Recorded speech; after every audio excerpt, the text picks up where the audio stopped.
Hello and welcome back to another episode of Lost Aux Media. I'd like to thank you on joining me on another week of debauchery where we take a second look at what you just watched. Yes, let's give it up for that beat right there.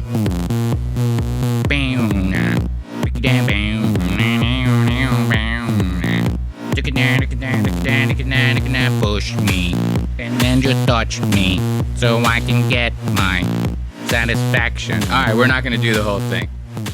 But yeah, once again, I'd like to thank you for joining me on yet another week. Who do we have on the docket for today? We got a little bit of Redbar. Very surprising with this Redbar. Very surprising. So, the reason why I'm going to be bringing up Redbar this week is to not pay tribute to how much inspiration we get off of them like we usually do.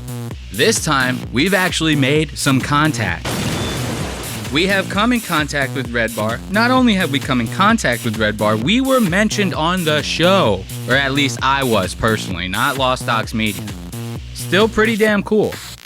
Then, of course, we have Ethan Klein, clickbaiting and drama baiting his audience like no other. We all know that Ethan's been on a little bit of a tear lately with this whole Hasan Piker and the CEO of Twitch kind of rubbing him the wrong way with all this pro-Palestine business, right? Well, now Ethan's kind of crashing out on a new level. He's kind of trying to further this whole cancellation of Hasan and Twitch by kind of involving Ukraine. I thought we were over talking about Ukraine. He brings a straight up Ukrainian girl that just happens to work for him to come and kind of like smear Hasan in a whole new way. All that and more later on Lost Aux Media. Then, of course, we have Tana Mojo and Brooke Schofield talking about their Tommy Lee debacle. Yes, they got a little bit of a scandal going, you know. Brooke ends up going online, and during this vlog she has with Tana at Coachella, says that she made out with Tommy Lee.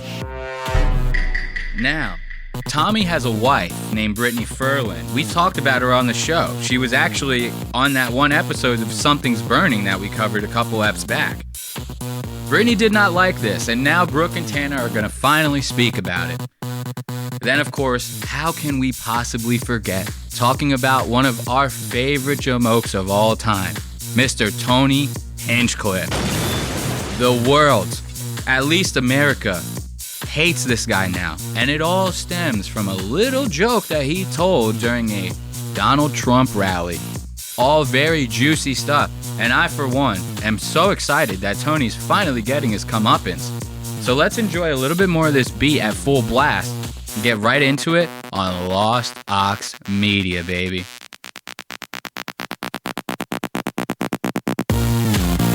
Yes.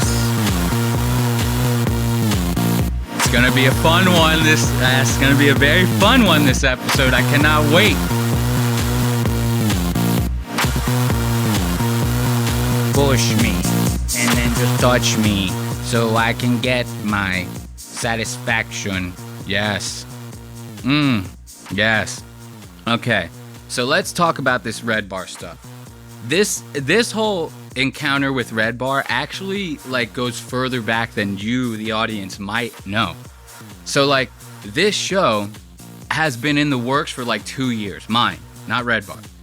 I've been talking about a podcast, but I've been thinking over and over again on how I'm going to execute this podcast. I listen to podcasts majority of my time. Like where normal people would listen to music, I'm listening to podcasts and shows while I'm driving, while I'm working, in my spare time, the whole nine. I'm podcast all the way, right? I very rarely listen to music. Surprisingly enough, with how much music has to do with the show, it's not a big part of my life. So I wanted to do a show about something that I enjoyed, something I consumed a lot, which was podcasts. But I didn't know how to like execute it. You know what I mean? Like, was I just gonna sit here and talk the whole time, just me, with like nothing else, no screen like I have now, no nothing? Was I gonna do it that way? How was I gonna build the set? Like, I had literally no blueprint on how I wanted to execute this thing, but for 2 years I had been shopping ideas around and working it out in my head and on paper until I got it just right and I started the show. Where I got that inspiration was Redbar. A lot of stuff that we do here is kind of like Redbar vibed out. You know what I mean? Like this whole screen. Redbar doesn't do a screen like this, but this zooming, this is a Redbar thing. I learned that from watching Redbar. Then, you know, the soundboard, we like the soundboard here. I got that from Redbar. A lot of other shows have soundboards, but very rarely is the host controlling the soundboard, and I like that aspect. So I took this little blueprint, this skeleton, if you will, and I made it my own. And with that, sometimes you get noticed by the people you're emulating, and we've never been shy about that here. We always give Redbar our praise when we can.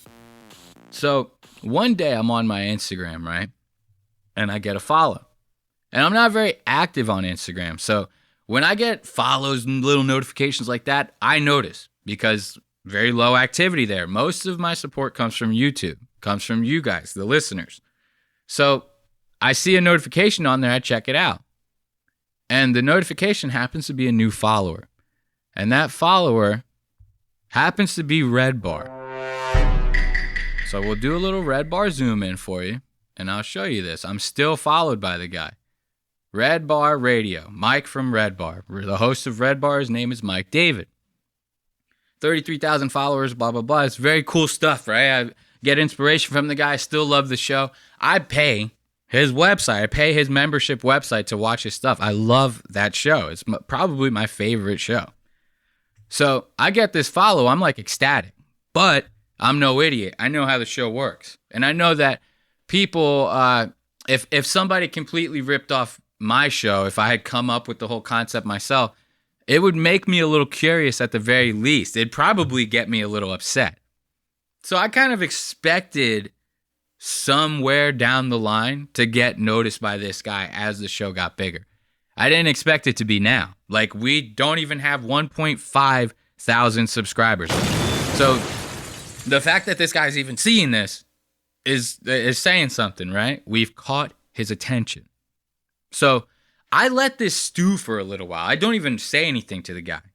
And I'm part of like the Facebook group. You know, he has like a private Facebook group where like if you're not a member, you can't join the Facebook group, stuff like that. You know what I mean? So I'm like posting in there every now and then, just kind of bullshitting, but not really letting it be known that like this is me. Because the group has actually talked about me before in a bad way, which I can understand. You know, they see a little like what they call a clone. And they get a little upset. This is all normal stuff. It's no skin off my back. We're still having a good time over here at Lost Aux Media, so why would I care about something like that? I just let the whole thing go by. I let it kind of like evolve. And then one day I post something on my Instagram about me getting a copyright strike from Tony Hinchcliffe. I cover Tony a lot on the show. So when I get these copyright strikes, I find that to be very odd because Tony, along with many other of his friends like Joe Rogan, bitch a lot about YouTube's copyright system, but they never shy away from using that same copyright system to try to take money from other creators that cover them. Isn't that some bullshit? They truly bitch the most about free use and have no idea how free use actually works. See? Free use, for those of you that don't know, is a media term to where, like, if I'm commentating on something that you created, as long as I'm adding something different to it, aka me talking shit about your whole show, that's grounds right there for fair use. So you can't do shit about it. You can make that YouTube claim, I'm going to win. And I did. So I posted that on my Instagram. I get a message from Redbar. I'll show you guys this message. I thought this was very, very, very cute. So one day I post that thing about Tony. I get this message from Redbar. It says, hey, I host a show called Redbar that covers Tony Hinchcliffe's antics. Saw that copyright strike. What's the story behind that? Would love to know more if you don't mind. Thanks. So naturally, I'm like, whoa, what the fuck? This guy's actually messaging me, right? I see the state of the message. It's a little bit discouraging. I was kind of hoping to get a little bit of praise for some of my work. I mean, we got black magic cameras, right? Cinema grade cameras in this goddamn small setup we got going on here. So I'm expecting to get a little bit of praise. I get this. I'm cool with it. It is what it is. So I let him know. I say, hey there, Mike. I'm actually very aware of you. I'm a big fan of the show. I get a lot of inspiration from your show. Not sure how you feel about that, but I'm letting you know I'm on the side of Redbar. Okay? That being said, I'm still trying to figure out this copyright strike myself. Tony is one I can't stand either, and it's very ironic that he just got done complaining about all this YouTube bullshit, yet my video gets hit. So far, I'm seeing that the copyright claim is from an advertising company called Studio 71 North American Media. This is obviously a company that, just like the one Joe Rogan uses in conjunction with Spotify, to do mass copyright strike sweeps throughout the platform. I wish I had something a little more juicy for you, but truth is, I basically covered Tony very similar to how you do, and my content just got caught up in all that. This guy fucking ghosted me. He left it at that. He didn't even talk back to me, goddammit. I was like, yo, what the fuck is this? So just to make fun of the guy, just to kind of poke at him a little bit, I made this one little funny clip from the latest episode of his show. It was like a couple weeks ago. This guy posts very rarely. Very rarely this guy's like, maybe 2 to 3 times a month this guy is posting an episode.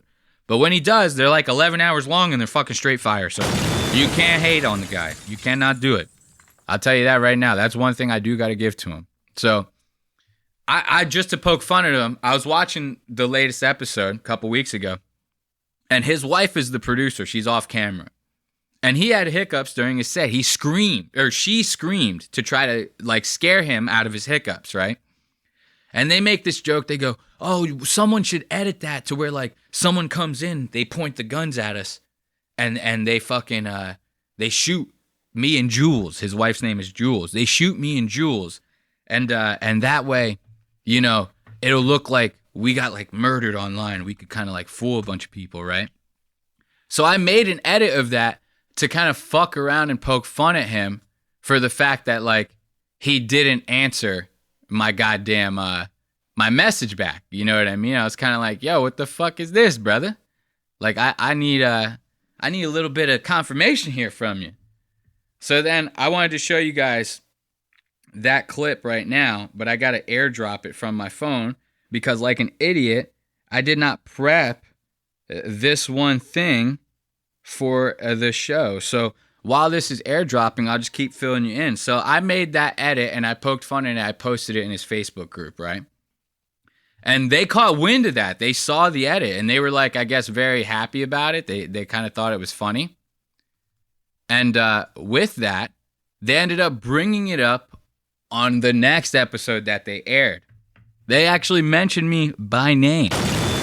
So before I show you my Redbar debut, I want to show you the video that I edited to fuck around with this guy and put some explanations behind that. This is going to be right where his wife scares him. And then that's where I start editing this shit. Listen to this. I finally own a woman. That's what he thinks of her. He treats her like a dog. He really does. And she just takes it all. Like he thinks like a man, like he thinks he's in charge of her. That's how he carries his relationship. What?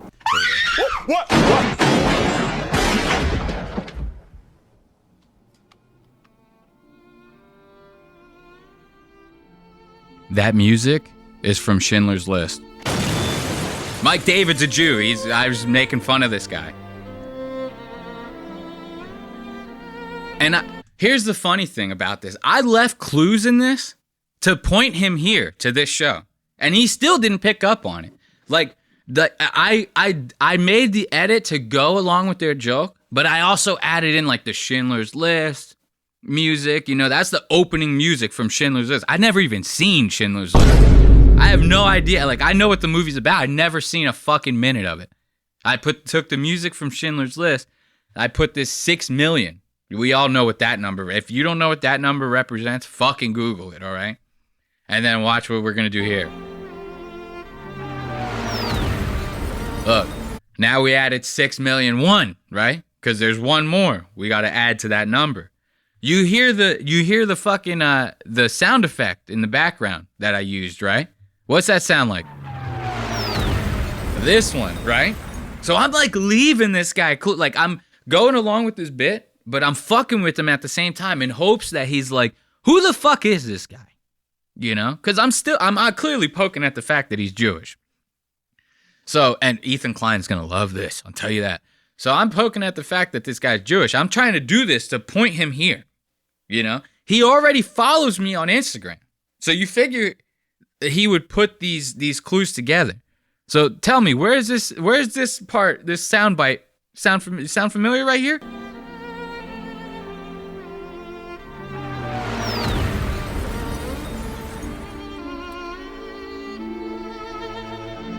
$6 million won. $6 million won. We fucking got him. So I made that edit. I posted in the group, right?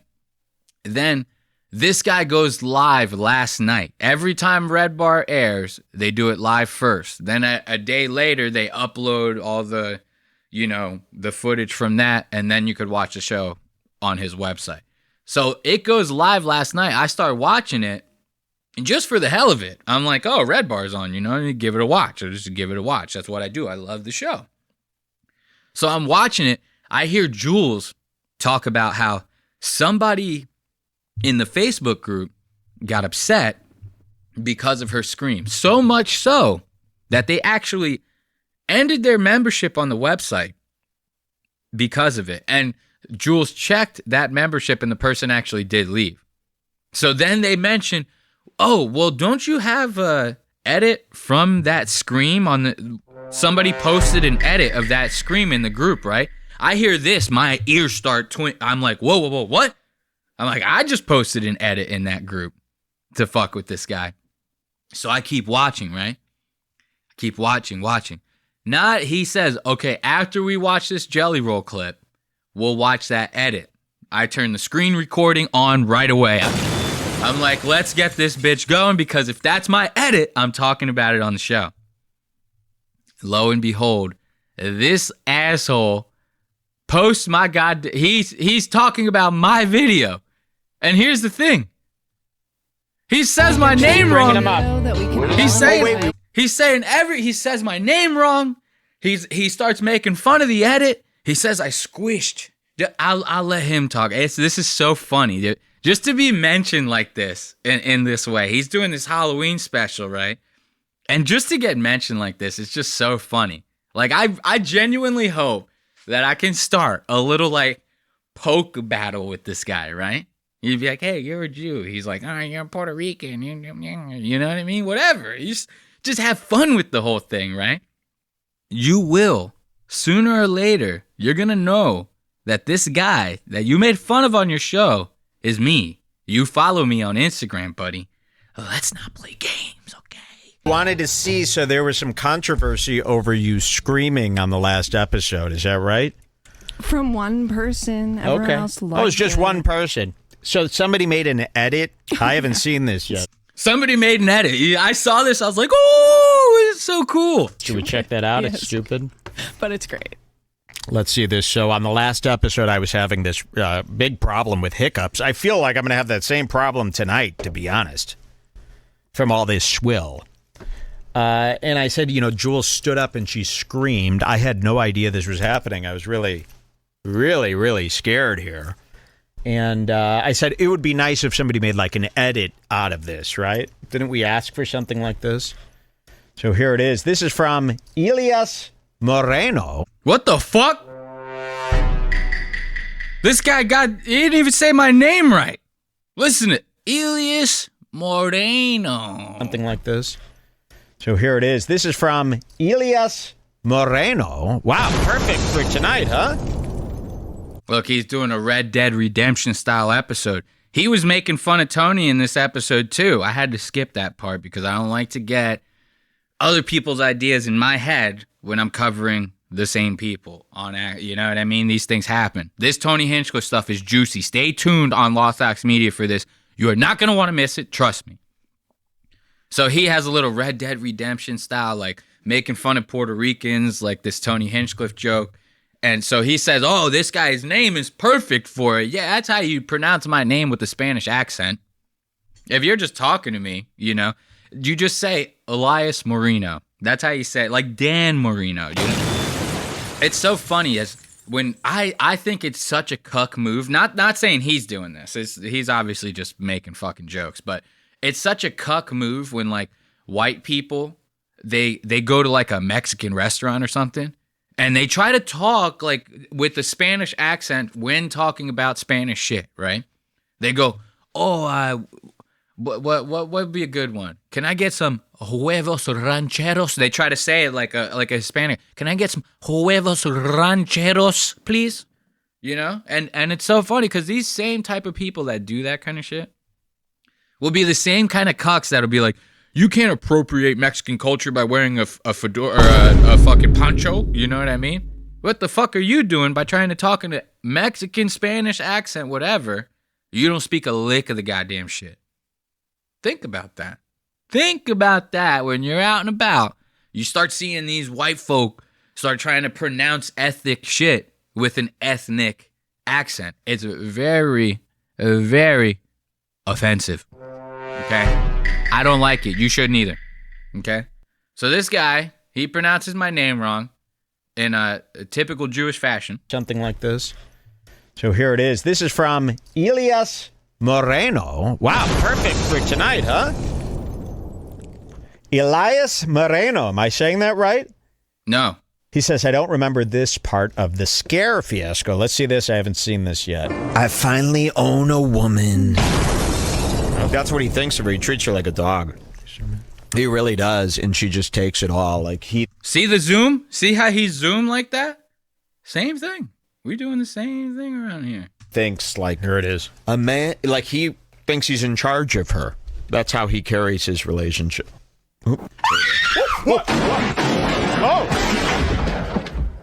Oh, okay, I see. So a squashed Pulp Fiction scene there. Look at this.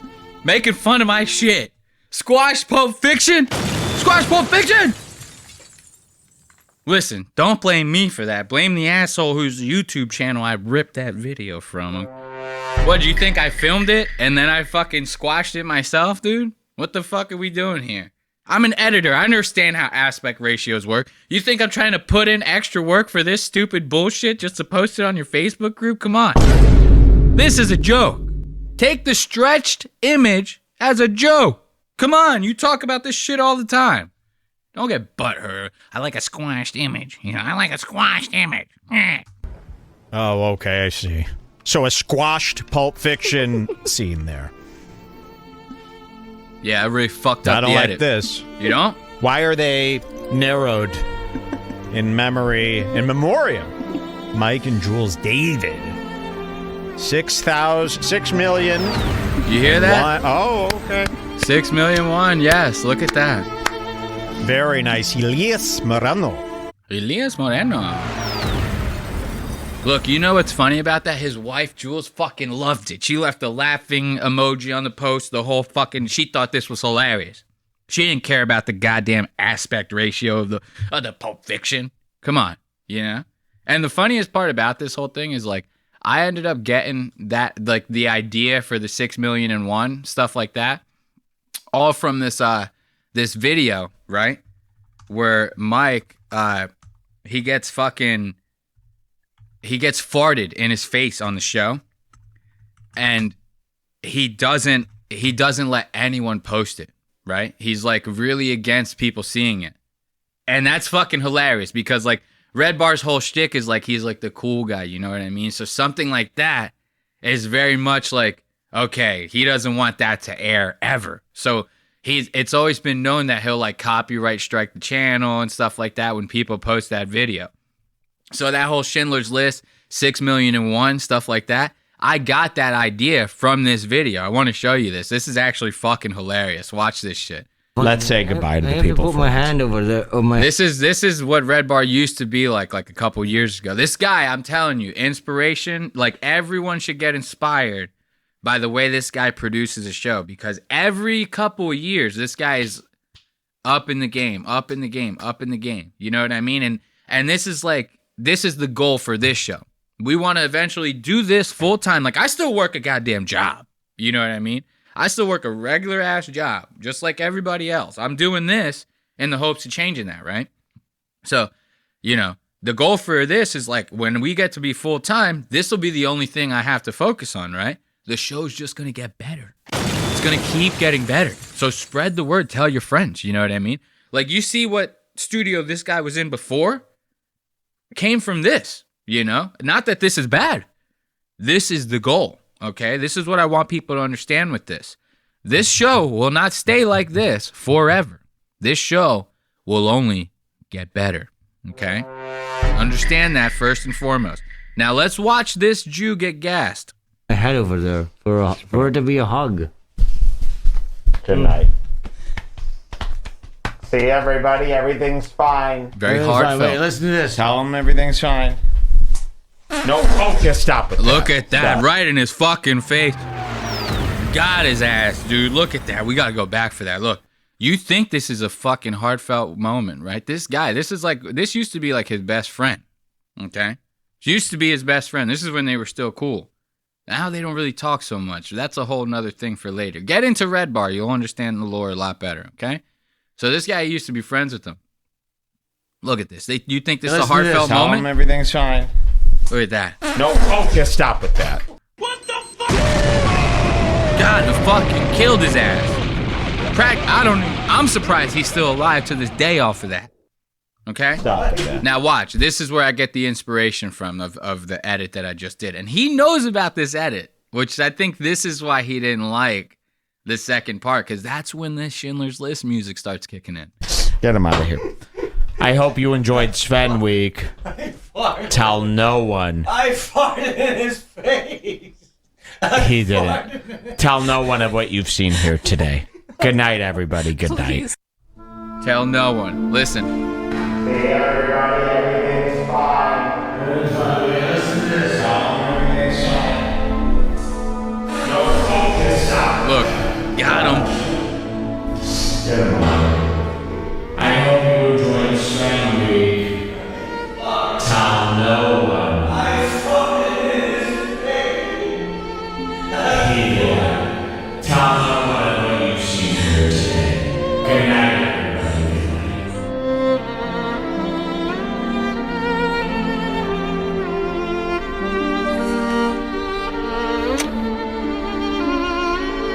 You see, I added a sound effect to it, a nice little kamikaze boom, stuff like that, you know? It's all very, very nice stuff. So hopefully, you know, Redbar, he still follows me. He's gonna eventually, I'm sure there's gonna be like some sort of thing he does to make fun of my show. Probably worse than I'll ever make fun of his. The truth is, I don't know if I got that in me to just shit on one of my heroes like that. You know what I mean? What am I gonna do? Okay? So I just wanted to share that with everybody. Let's give it up. We finally made it on Redbar. Not in the way we'd like to, but we'll end up getting them somewhere down the line. Don't you worry about that. So our next set of time codes we'll end up getting into before we take our smoke break is this Ethan Klein crash out. You know what I mean? This was a rough one. I'm telling you. It seems like every episode that I'm covering Ethan now, they revolve around these crash outs. It's getting to the point to where like the show titles, the thumbnails, everything will be named something that they're going to talk about, and then they just end up going on about this anti-Semitism, Hasan Piker, the CEO of Twitch, everyone hates Jews type shit. And it's getting to the point to where like this is now becoming like clickbait. If you're going to watch an H3 live stream, you might as well just expect to get clickbaited. You know, that's kind of like the whole thing now. Yesterday when I went to go watch this show, it was titled, Mr. Beast steps down as CEO after investigation for the Ava Chris Tyson scandal, right? Anyone online is gonna click that shit. Anyone online is going to click that title because that Mr. Beast, Ava Chris Tyson stuff is a doozy, I'm telling you. Like, the whole thing, this Ava Chris Tyson person talking to minors, Mr. Beast apparently hiring like a bunch of people with very sketchy sexual predator backgrounds, you know? All this stuff has been coming out like crazy lately, you know? Then the whole lunch lead, there's mold in the lunch leads, there's all this stuff. Very, very bad press coming around Mr. Beast's way, right? And I'll show you the Mr. Beast thing before we get into this Ethan stuff because Ethan fails to do so, you know? And it didn't take much to find it. All you had to do was type in Mr. Beast on Twitter. That's it. One Twitter search, Mr. Beast, you finding the whole thing, dude. So let's check this out. This guy's stepping down as CEO. And the reason why he's doing so is because there was this investigation that took place after the Ava Chris Tyson stuff. And now the investigation has come to a conclusion. It says a 3-month investigation into allegations regarding my company has concluded. The law firm / investigators reviewed millions of documents / messages and conducted 39 interviews. That's not a lot. 39 interviews is not a lot. I'm going to tell you that right now. I was asked to refrain from making public statements to enable a detailed and unbiased investigation. Below are the conclusions. And he puts like a 2-page letter that came from the internal investigations company that did his whole thing. And basically it says like, on all basis of like inappropriate behavior with minors, that was false. On everything having to do with like workplace practices, yeah, there were some bad ones, but everything else is a lie. And people are not jiving with this, you know? People are like, oh, okay, so you do an internal investigation and then you find out that your company is not guilty of anything. That's very suspicious, don't you think? And I guess there is some truth to that. There is like some suspicion to that, right? But once again, like I said, Ethan supposedly is going to cover this on the show. Like we just covered it very briefly there. I was like chomping at the bit to hear this come from the H3 crew. You know what I mean? And then I'm met with this, once again, Hasan Piker crash out bullshit. So let's get into that. Because it's a doozy. Like I said, it's going to be actually insane that this guy is still going on about this shit. So I go to Hasan's page, and there is stuff in there that's like, I feel like even like a Hasan fan could fairly look at this and say that, yeah, that's terrorist propaganda. Here it is up on his fucking page still. To this very moment is the clip of him watching Houthi propaganda video while getting up and just letting it play. And this is okay with you, Dan, you fuck! You coward! You are such a loser. This man hates Jewish people. There's no other conceivable. You know what I mean? That guy's doing. He's going, no, you're crazy for thinking that. You hear how upset this guy is, like legitimately losing his mind over this. This is crazy behavior right here. Like, just to hear how frustrated he gets to yell like that. Like, I yell like that on this show. I'm joking around. It's like, you can clearly tell that I'm joking around when I'm sitting there. What, I'm yelling over some stupid shit? Okay, it's over. You know what I mean? Nobody's actually upset here. This is all for fun. You know? And this is supposed to be what Ethan's show is about. Ethan's show is supposed to be about fun. He's bringing this shit to us again. We're just going to show you this little crash out because this kind of stems the whole derailment of this show. You know, once again, this was supposed to be about Mr. Beast stepping down as CEO. What happened? What happened to that juicy, gossipy shit that people are expecting to hear, mixed in with a little bit of jokes and some funny sound bites from good old Zachary? You know what I mean? Come on. Fuck! You coward! You are such a loser. This man hates Jewish people. There's no other conceivable. You know what I mean? He can't even finish the sentence. He's sitting there, he screams, he goes, this guy, loser, this guy hates Jewish people. You can hear it in his voice. You hear how worked up he's getting. It's coming right out of his chest, dude. This is insanity. So, like, this kind of thing is just, it's going to keep going on. He goes as far as to say, like, if nobody does anything to the CEO of Twitch, nobody cancels Hasan, everyone hates Jewish people. This is like, he's generalizing everyone based off of the actions of a few people. This is all behavior that, like, Ethan supposedly doesn't support. Yet here we are watching this Hypocrisy 3. I put a 2 up at first. Hypocrisy 3. One more time. I always forget which lens I'm looking into when I'm, like, pointing at shit like that. You don't fool me. Not at all. If he doesn't have to step down, if nothing happens, then I have no faith that, like, I don't think anybody actually cares about anti-Semitism. Like, as a Jewish person, I think that if nothing happens to him or the platform, if there's no accountability, even Hasan's terrorist videos are still up, then, like, basically I'm worthless to them. You are worthless to them. This is crazy. Like, is this not insane to actually hear this shit coming out of his mouth? Like, to sit there and say, you're worthless. Nobody gives. You're not even like a prominent creator on the platform. Why would they give a fuck about you? Just think about that, bro. That's like if I'm working at my regular job, right? The job I do, my 9 to 5, and I'm sitting there bitching about the practices that they have at McDonald's, right? And I'm like, it's crazy the way they're treating their employees over there at McDonald's. As a matter of fact, if something doesn't happen over there at McDonald's, the company that I don't work for, if something doesn't happen to them, I'm just gonna, it's obvious that I mean nothing to them. What the fuck would they have to care about you for? You contribute nothing to them. What, you have a little money grab Twitch channel that you do a 24-hour what do they call them? Like reruns of your show. You stream that 24 hours a day on Twitch, right? Which, I'll have you know, is against their terms of service, okay? So you breaking their terms of service, and then you're complaining about Hasan breaking their terms of service, right? And if that's not hypocrisy, once again, then I don't know what is. You're literally the pot calling the kettle black with this one. It's kind of fucking crazy. And this kind of shit, it just keeps going. Now, this one's a rarity. You're gonna hear Zach chime in with his shit as well. He tells this kind of crazy ass story, which this one's a little bit insane. I will give it to him, but it's just funny seeing Zach kind of go into this want to get serious type shit. You know what I mean? Because Zach is another one that to me, he seems like a very victim-esque type person. He very much reminds me of Ethan. He just tries to play it cool by keeping his mouth shut most of the time. This time, he didn't. Tree.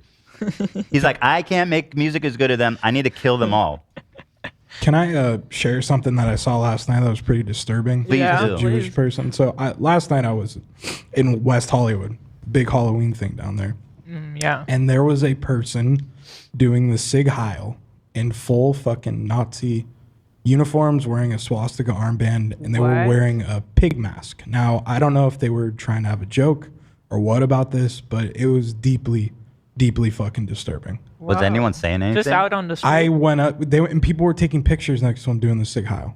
That's crazy. And Dude, that is not a photo you want. No, I got really upset and frustrated to the point where I was... There were a lot of cops around. That's all I'm going to say. But what the fuck? So look, now Zach is talking about how he saw this guy. They were at a Halloween celebration. This guy was wearing a pig mask, full Nazi garbs. He's sitting there doing the whole Ziggy Heil, right? Obviously, it's not a good look for anyone. Even if you're trying to sit there and paint it out to be all Nazis are pigs, you know what I mean? Still kind of not really a good look. You're kind of still leaning into it by dressing up like that, and then especially doing the Zig Heil stuff is a little bit much. We get it.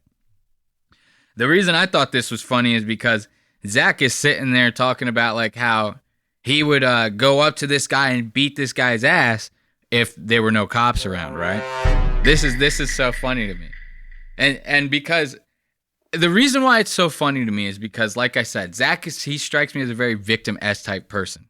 He'll sit there and talk the talk. He's not going to go up to nobody and try to fight them. He did say how he went up to the guy and was like, this is low of you, you're the problem, blah, blah, blah. That Zach will do. Zach will do that whole look, I'm doing an Ethan Klein with my wristwatch. Zach will do that whole talk shit to the person. So Zach ain't throwing no hands at that motherfucker. I'm going to tell you that right now. It could have been just the two of them there. Zach would have done not a goddamn thing. What, he would have walked up to the guy with his sound pad, started hitting shit? Hey, man, you're the problem. You know what I mean? What the fuck are we talking about here? He's not going to do jack shit. So I thought that was funny because of, how he's coming off as a tough guy over that situation, which, yeah, like I said, the dude in the costume was probably out of line, but let's call a spade here, Zach. You, aside from some choice words, you're not doing jack shit. Now listen to this. They start doing this whole like freedom of speech talk, right?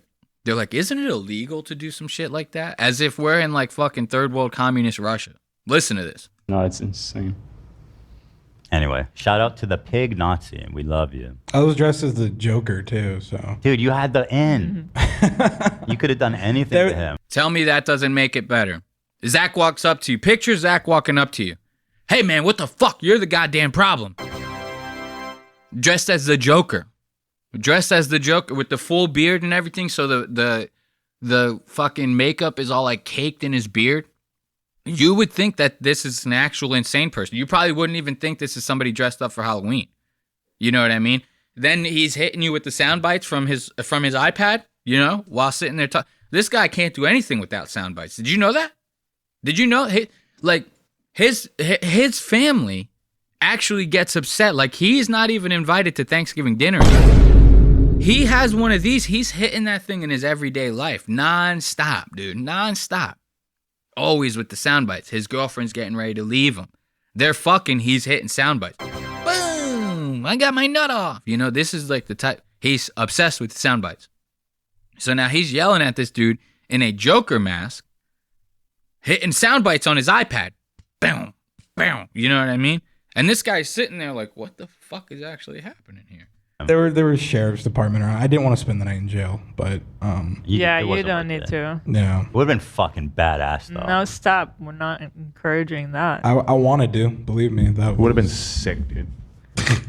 You did the right thing by not doing that, because you don't know if this guy has a knife or a gun. Yeah, my life is not worth a fucking low life piece of shit. I doubt this coward would put up a fight. Would the police take it serious if you like reported this as a hate crime? Because I'm sure he took his mask off Good question. at some point during this night. See, this is where I start to stray away from the agreement with them.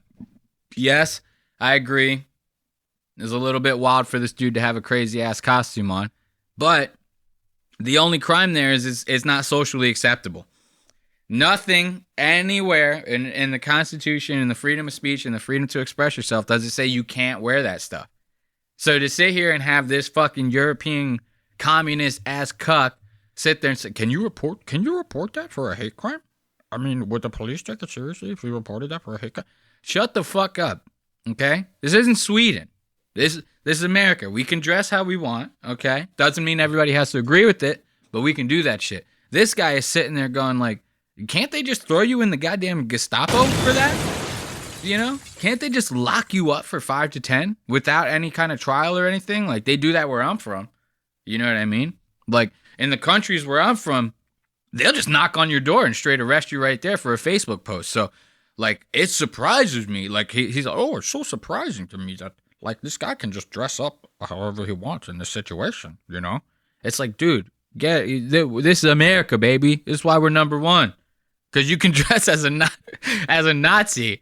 And it's totally legal. Is not the greatest country in the world? But put up a fight. Would the police take it serious if you like reported this as a hate crime? Because I'm sure he took his mask off Good question. at some point during this night. I thought about that, but isn't that technically freedom of speech? Well, hate crime, as in my understanding, isn't freedom of speech, right? I mean, he was just standing there. You can be racist. It's you not can illegal. definitely wear a Nazi uniform. Oh, that's epic. Break the law here. You can be racist here. In Europe, Love that that. would be against the law, right, love? Like, I got a bunch of lot shit of about a bunch of Europeans, but yes, my understanding is if you do something against a certain folk Protected group, groups, we say. protected group, you'll get fucked by it. See? And that is not cool, okay? This is why America broke off from the rest of that shit, you know? The whole reason this country even started was because of stuff like that. And that is why we're fucking number one, baby. You can't beat it. The freedom of speech. That's the driving force of this entire country, man. If that shit goes down, we'll be gone. We'll be like China. You know what I mean? I'm just just pretty much reaching for jokes at this point with this bullshit. This whole thing is just a crash out that we did not need. You know what I'm saying? And of course, Ethan's going to mix in some shit like blowing his nose on stream, doing different things like that. But then they go on to like, once again, that the anti-Semitism stuff that we talked about, that shit went on for like an hour. These shows are only supposed to be like 3 to 4 hours long. Like 4 is like a very long episode of H3, right? So that whole anti-Semitism thing was like an hour. Then they move on to a fruit tier list. This is what, and mind you, this episode is titled Mr. B Steps Down as CEO, Ava Chris Tyson Scandal. Like, this is what we're all expecting to watch, right? They go on for like another full hour doing a fruit tier list. They bring on this Ukrainian girl. If you remember earlier, I said that's going to also be another derailment, is this Ukrainian girl. They bring this Ukrainian girl on to talk, to voice her opinion on Hasan's views on Ukraine. Hasan hasn't had a view on Ukraine and I don't even know how goddamn long. Like, we're Israel Palestine. That's what we're talking about right now. Ukraine's on the back burner. Okay? So he's sitting there reaching, just like I was just reaching for jokes. He's reaching for anything that he can to try to make Hasan look as bad as he can. We'll touch on that later.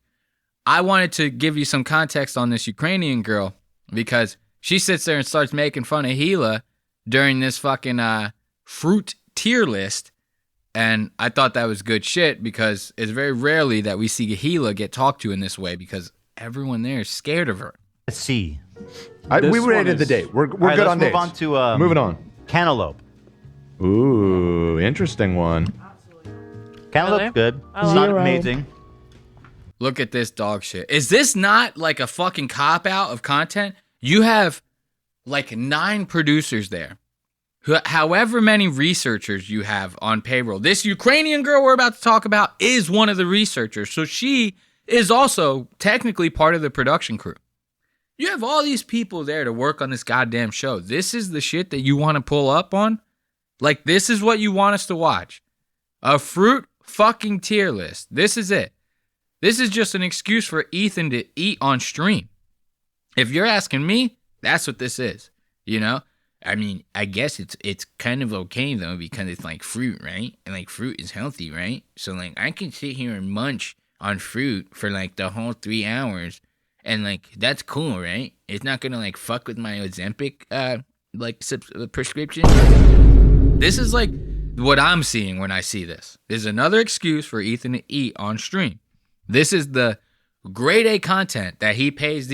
He's probably got like at least $250,000 worth of producers and salaries just in that studio alone. So what the fuck are we doing here? It's like an F. Yep, I agree. It's like Watermelon's ugly little sister. I love it. That's F. That's the opposite of a watermelon, so it's an F. Mm-hmm. What? I hate the lope. I hate the dew. I hate both of them. They're definitely siblings of the watermelon. Siblings in a horrible sense of the word. They're like, they don't get along. Eli, you don't get to judge someone by their siblings. What the fuck? Oh, bro, you hear this Ukrainian bitch? Coming in with that heat on Gila like that.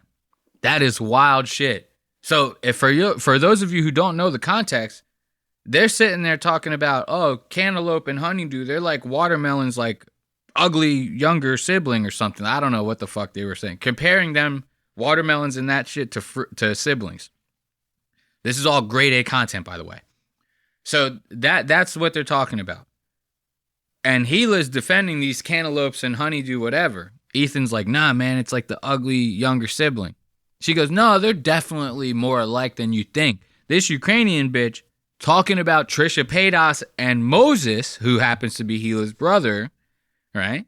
She sits there and says, I mean, if anybody here is going to be able to talk about siblings, it ain't going to be you, bitch. This is like, you need to stay out of this arena because you don't even have a good relationship with your sibling, okay? So this I wanted to point out to you guys because this was solid gold. Watermelon, so it's an F. Mm-hmm. What? I hate the lope. I hate the dew. I hate both of them. They're definitely siblings of the watermelon. Siblings in a horrible sense of the word. They're like, they don't get along. Eli, you don't get to judge someone by their siblings. So, don't judge a book by their sibling. Look at that. Look at the face. Look, Ethan. We're going to back up. Look at Ethan's face when he says that. He goes, I'm going to definitely hear about this shit when I get home later. They're siblings, so Don't judge a book by their See sibling. that? See how he kind of did that with his eye? He was kind of like, ugh. He's like, God damn, I'm going to fucking hear this shit later. I would go see all because Look, he looking into the camera. Look at this. He knows. I wish I had that soundbite that plays that violin. It's like the sad shit. Because that's kind of what's happening here. He's like, this Ukrainian bitch really just cost me my whole goddamn night. How the fuck did we end up here? You know? And the crowd's asking like the same thing. The audience, we're all asking the same thing. How did we end up here? How did we end up at a fruit tier list? You know? And you think you're watching this live like I was. You think to yourself, okay, they're going to get to the Mr. Beast right after the fruit tier list. Wrong. They're not. Okay? Because Ethan, once again, has baited you, the audience, into watching this bullshit so he can string you along, so he can try to manipulate you into hating this Hasan, into hating the CEO of Twitch just as much as he does. It almost seems like nowadays, really the only thing Ethan cares about is either weaponizing his audience in any way that he possibly can, or using his audience as like a personal piggy bank, you know? Like, this shit is actually insane. So watch this. They start getting to a section of the show to where they read off the super chats. Now, if you're not familiar with super chats, it's basically you could go into someone's video either while it's live, or you can even do it just commenting to the person. And you can basically go in there and throw them some shekels. Hey, good work. Here, have some money to support it. As much as I love to accept those things, I think that they're kind of bullshit. Like, yeah, we have it on when we do our premieres every Wednesday and stuff like that, but I don't encourage people to do. I do this show for free until we figure out how to make money off of it some other way. I don't need to do it from, like, draining your pockets. We're not going to start a fashion fucking business. We're not going to start this. The goal of this show is to eventually get enough following, and then I can move that following to my own website, to where you pay a membership, you be part of it, be like $10 a month or something, but it'll be everything that I've ever created, and then you get special stuff out of it. You get special episodes that not everybody gets, different things like that. That way, I have the most loyal following I could possibly have, people that actually care about the show, and I don't have to feed them bullshit like this, begging them for super chats, sitting there reading them ad after ad after ad. And you know what's funny about these ads? This is something that I've wanted to touch on for a while. The ads you see on a show speak volumes about the show, but not in a way that you would think. Most people would think that the ads kind of speak more to the host, the people that are creating the show. They don't. I'm going to tell you right now, the ads you see on a show, they speak volumes about you. They speak volumes about the type of person that the people who created the show and their producers, feel are watching the show. So when you start to see ads like Morgan and Morgan on a show like the Tim Dillon Show, that's basically that show telling you that they feel like you're all, poor Americans that need to try to get a lawsuit in any way they possibly can to get ahead. They're not looking at it like, I bet Tim's demographic, they have a lot of car accidents. It's not like that. It's an injury lawyer firm, right? This is basically Tim running an ad saying like, are you a shiesty piece of shit that will slip in a supermarket on a completely dry floor and pretend to break your back, all just to squeeze a couple dollars out of a corporation? Well, guess what? We got news for you, buddy. Call Morgan. This is basically what it is. You see ads like Ethan's. This speaks volumes about his audience. He has ads like Gamer Subs, which is basically a fruit drink powder with like a shit ton of caffeine in it so that you could sit at your computer and game for as long as possible. And a big chunk of that demographic, like Love, don't like to drink water. So these people actually use this as a substitute for their water intake, right? This is just one of the types of ads you see on the H3 show. What other ads you see on there a lot? Weed ads, a lot of stoner ads. It's mood, right? Oh man, they got the lazy boy section. They got the section of weed that's gonna like make your sex life better. They got this. So you're a stoner, and you're a gamer who doesn't like to drink water. Now, you see the kind of picture that we're painting here just with some of Ethan's ads? Let's check out some more of these ads that Ethan has, right? What's another one you see on there a lot? Adam and Eve.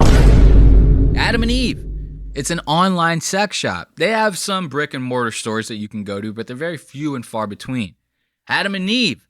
So now this guy's ads, right? Without even saying a single thing, they're basically saying to you that his audience and the people that want to advertise on his show feel like his audience is made up of lonely, incel fucking gamers who don't like to drink water and just want to get high all day. It's basically his show kind of subconsciously telling you that you're a loser.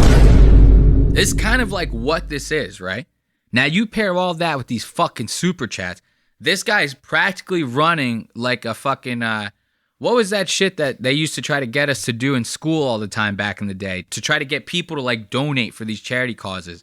UNICEF, right?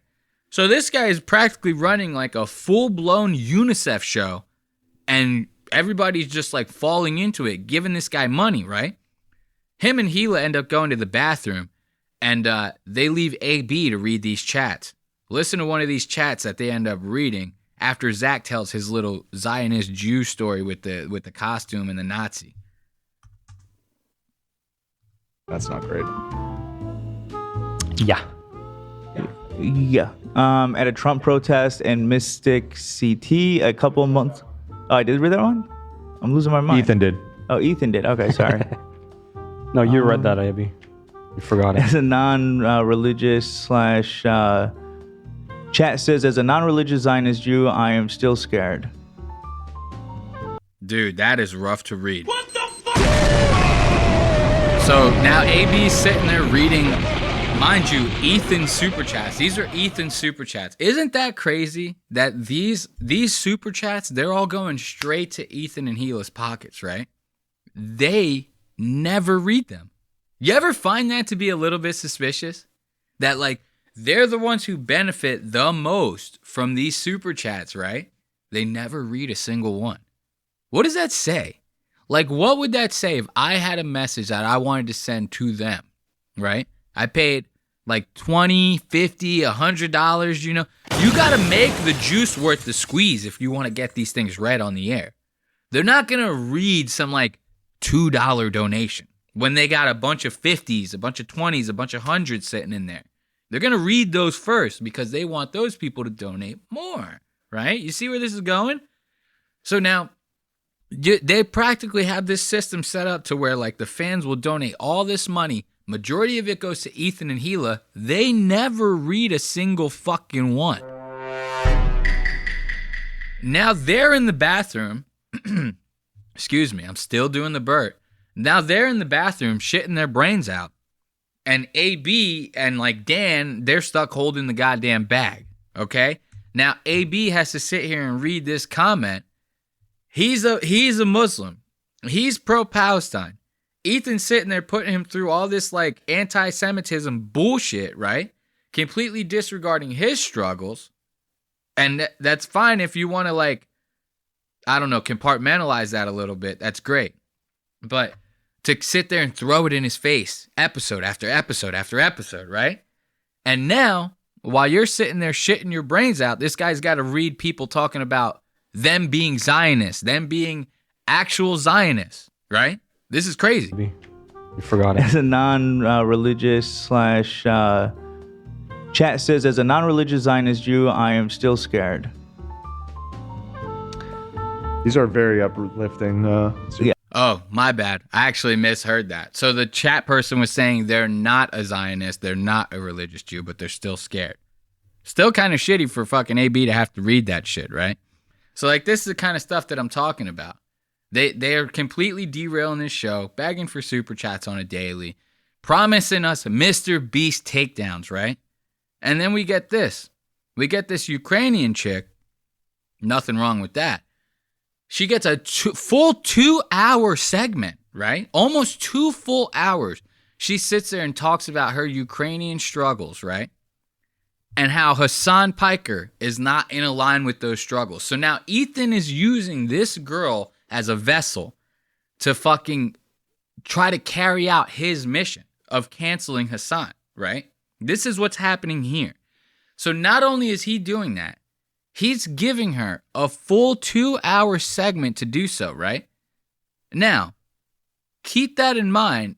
Think about AB. We just talked about AB reading that super chat, right? Think about AB, who's been on the opposite side of this and has not even had more than 5 fucking minutes to express his opinion on it. Every time they give AB a fucking a platform to speak on, they cut his ass off in 5 minutes. Ethan's interrupting him nonstop. And here's the thing that proves that you go back and watch it for yourself, dude, because I'm not putting you through this whole entire thing. The thing that proves so much that Ethan is using this girl as a vessel is because the whole 2-hour segment that he gives, and mind you, they probably didn't plan on it being 2 hours. He's just kind of letting her go. The whole time she's talking, the only time Ethan ever even thinks about interrupting or chiming in is when she mentions Hasan's name. She starts talking about how everyday life was at the beginning of the Russia-Ukraine war, how all the struggle that she had to go through while basically being a refugee and trying to get out of Ukraine. She talks about all that. Ethan stays quiet as a fucking church mouse. The second that Hasan's name gets brought up, Ethan starts chiming the fuck in. And what is even kind of like more important, I think, for people to know is that man cannot leave the country. Man cannot leave Ukraine once the military regime is set up. And when we were driving, they like signed the documents that it's like already on, and they closed the borders for all men from age of 18 to age 60. And because like all of them are gonna get drafted. So closed borders, everything is closed, everyone is moving to the West. We eventually... See, you notice? There's a lot of pauses going on here. While she's talking about the closed borders in Ukraine, that Ethan could be trying... Oh, man, that's terrible. Well, what was that like? Well, okay, so they closed it off, and then what did you do after that? Nothing. He comes with none of that. Like I said, only time he even brings this shit up, or even thinks about chiming in, is when Hasan gets brought up. And it's fucking crazy, dude. This is actually insane. But she does give a big old shout out to the H3 Snark, which I like to shout out as well. And I thought this was kind of funny because she starts bringing up like this post in the Snark subreddit that's like actually completely a lie. She starts like accusing the H3 Snark subreddit of like calling her pro-Israel and stuff like that. They never did.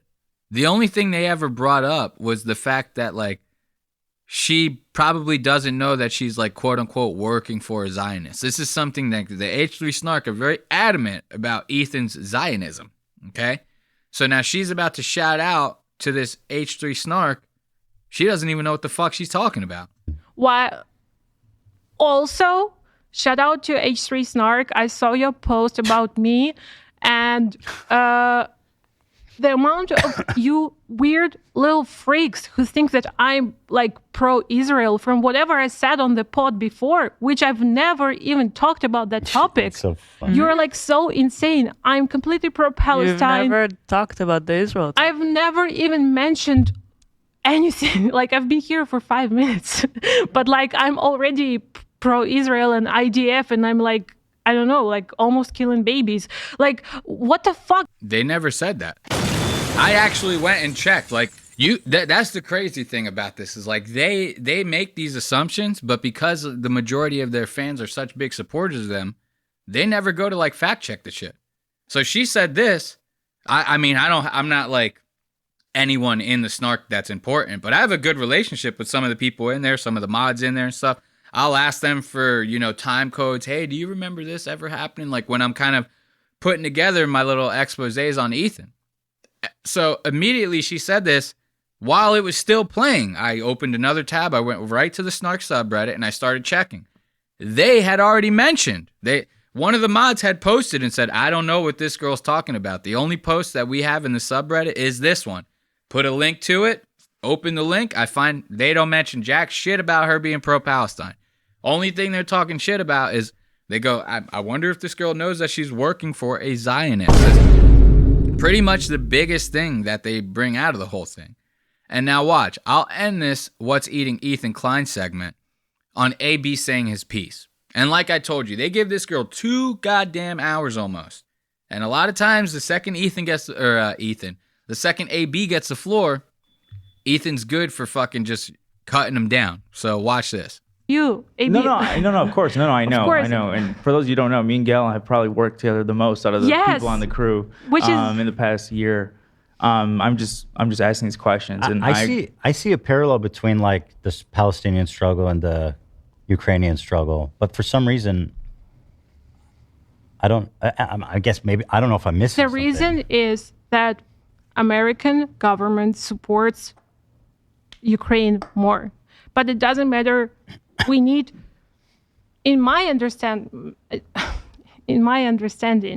I would say let's vote for Kamala and let's encourage that political movement to actually change, and let's push them to do like more things in actual government than like putting them off the leading position and bringing their Trump and just like crying for years. Yeah. Like we should. Okay, whatever. This show should not be shows like this should not be telling you how to fucking view yourself politically, how to manage your political views and stuff like that.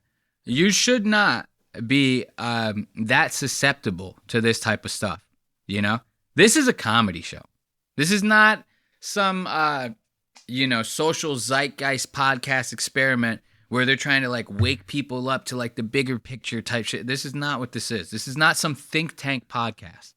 This is literally like, he makes fun of Keemstar a lot, the lolcow podcast. This is a actual lolcow podcast. This is what this podcast is actually for. This is for like lonely incels like Zach and fat bitches with blue hair. They sit around, they watch this, they geek out to this stuff. This is what this show's supposed to be like. You can't be like fucking galvanizing audiences and like sitting there swaying them to like your political agenda. This is where the shit's kind of fucked up.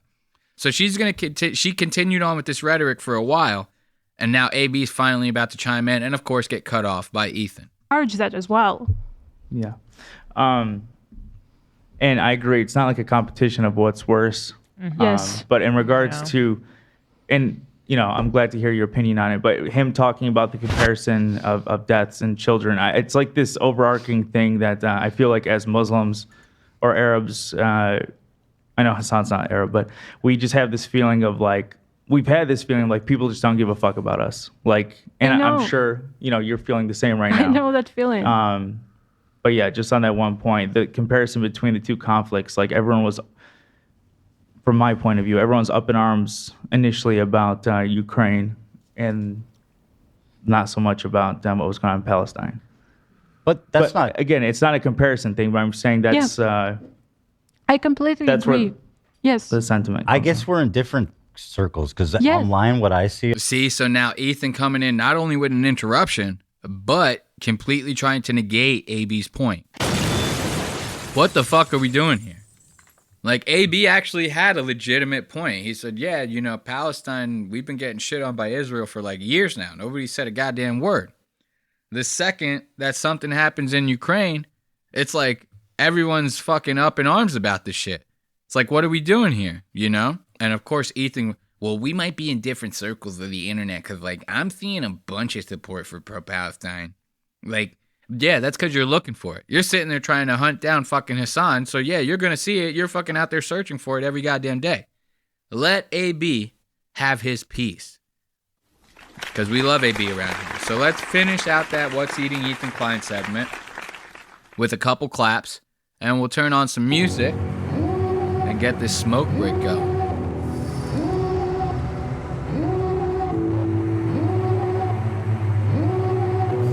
All right, let's spark up this joint, have ourselves a couple puffs, listen to a little bit of tunes, and get ready for the next segment. We still got Tana, Mojo, and Brooke Schofield speaking on their Tommy Lee Scandola.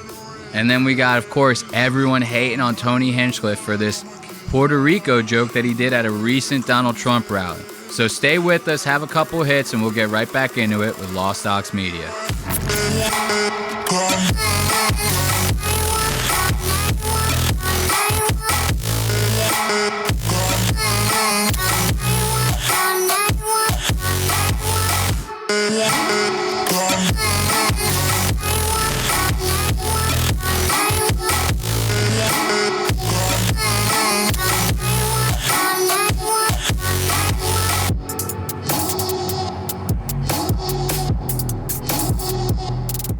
I apologize if this has been a rather choppy episode. It's been a very busy week for me, and it's kind of hard to squeeze everything into my personal life and make sure that everything's 100% for the show. But of course, you know, my 100% dedication lies within this show. So the show will go on, and we will try to make it as best as we possibly can. So once again, let's have a couple more hits, listen to a little bit more of the tunes, and then we'll get right back into it. Thanks again for joining us.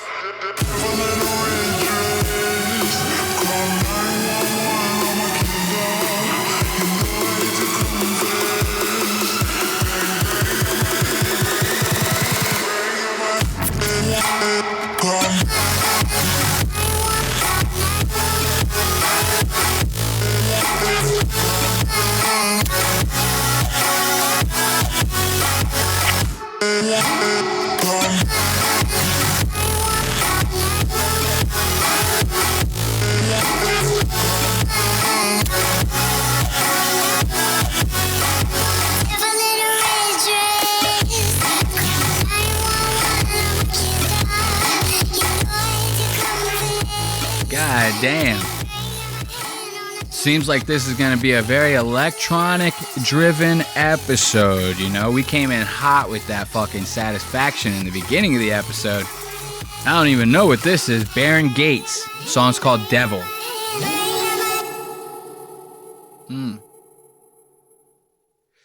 Not a bad one to end it on. That little smoke break. Don't worry, we'll be ripping up a couple more puffs before we get into that Tony segment. You know what I mean? We gotta have a couple puffs to get into watching Tony get completely shit on by everyone in America, including the leading candidate for the presidential election. That is just hands down one of the greatest things I've seen in a long ass time. So let's contextualize this Tana Mojo Brooke Schofield situation. Like I said in previous episodes, we had talked about Brittany Ferlin on the show. She was one of the guests on Something's Burning with Bert Kreischer recently. Brittany Ferlin hosts a podcast called This Is the Worst Podcast. It's her and another girl named Brittany Schmidt. Brittany Schmidt's a comedian, Brittany Ferlin's an aspiring comedian, but Brittany Ferlin also happens to be the wife of Tommy Lee from Motley Crue. Yes, you know that schmeat packing fucking son of a bitch they got going on? Yeah, Tommy Lee, the hepatitis C, the whole nine. That's her husband. Now, naturally, this guy has been like a sex symbol in rock and roll for like a very long time. Like, I don't think, when this guy was at the height of his thing, I don't think there was a woman in Hollywood that didn't fuck this dude. All over the place. And like I said, he's packing. So you know everybody was probably curious, okay? That being said, that didn't stop Brooke from making a couple jokes even though she knew this guy was married. So her and Tana were at a trip at Coachella. I don't know if it was last year or maybe just recently. I don't know when Coachella is. I don't keep up with it. But while they were there, they started shooting a couple vlogs. And during one of the vlogs, Brooke had said that she had just got done making out with Tommy Lee. Now, when she had said this, Brittany had not seen it right away, but Brittany had gotten a lot of DMs from people saying like, what's going on with you and Tommy? You know, naturally so if they're friends with this girl. She sees the video, she starts messaging Brooke, what's going on? Brooke's like, oh my God, it was a joke.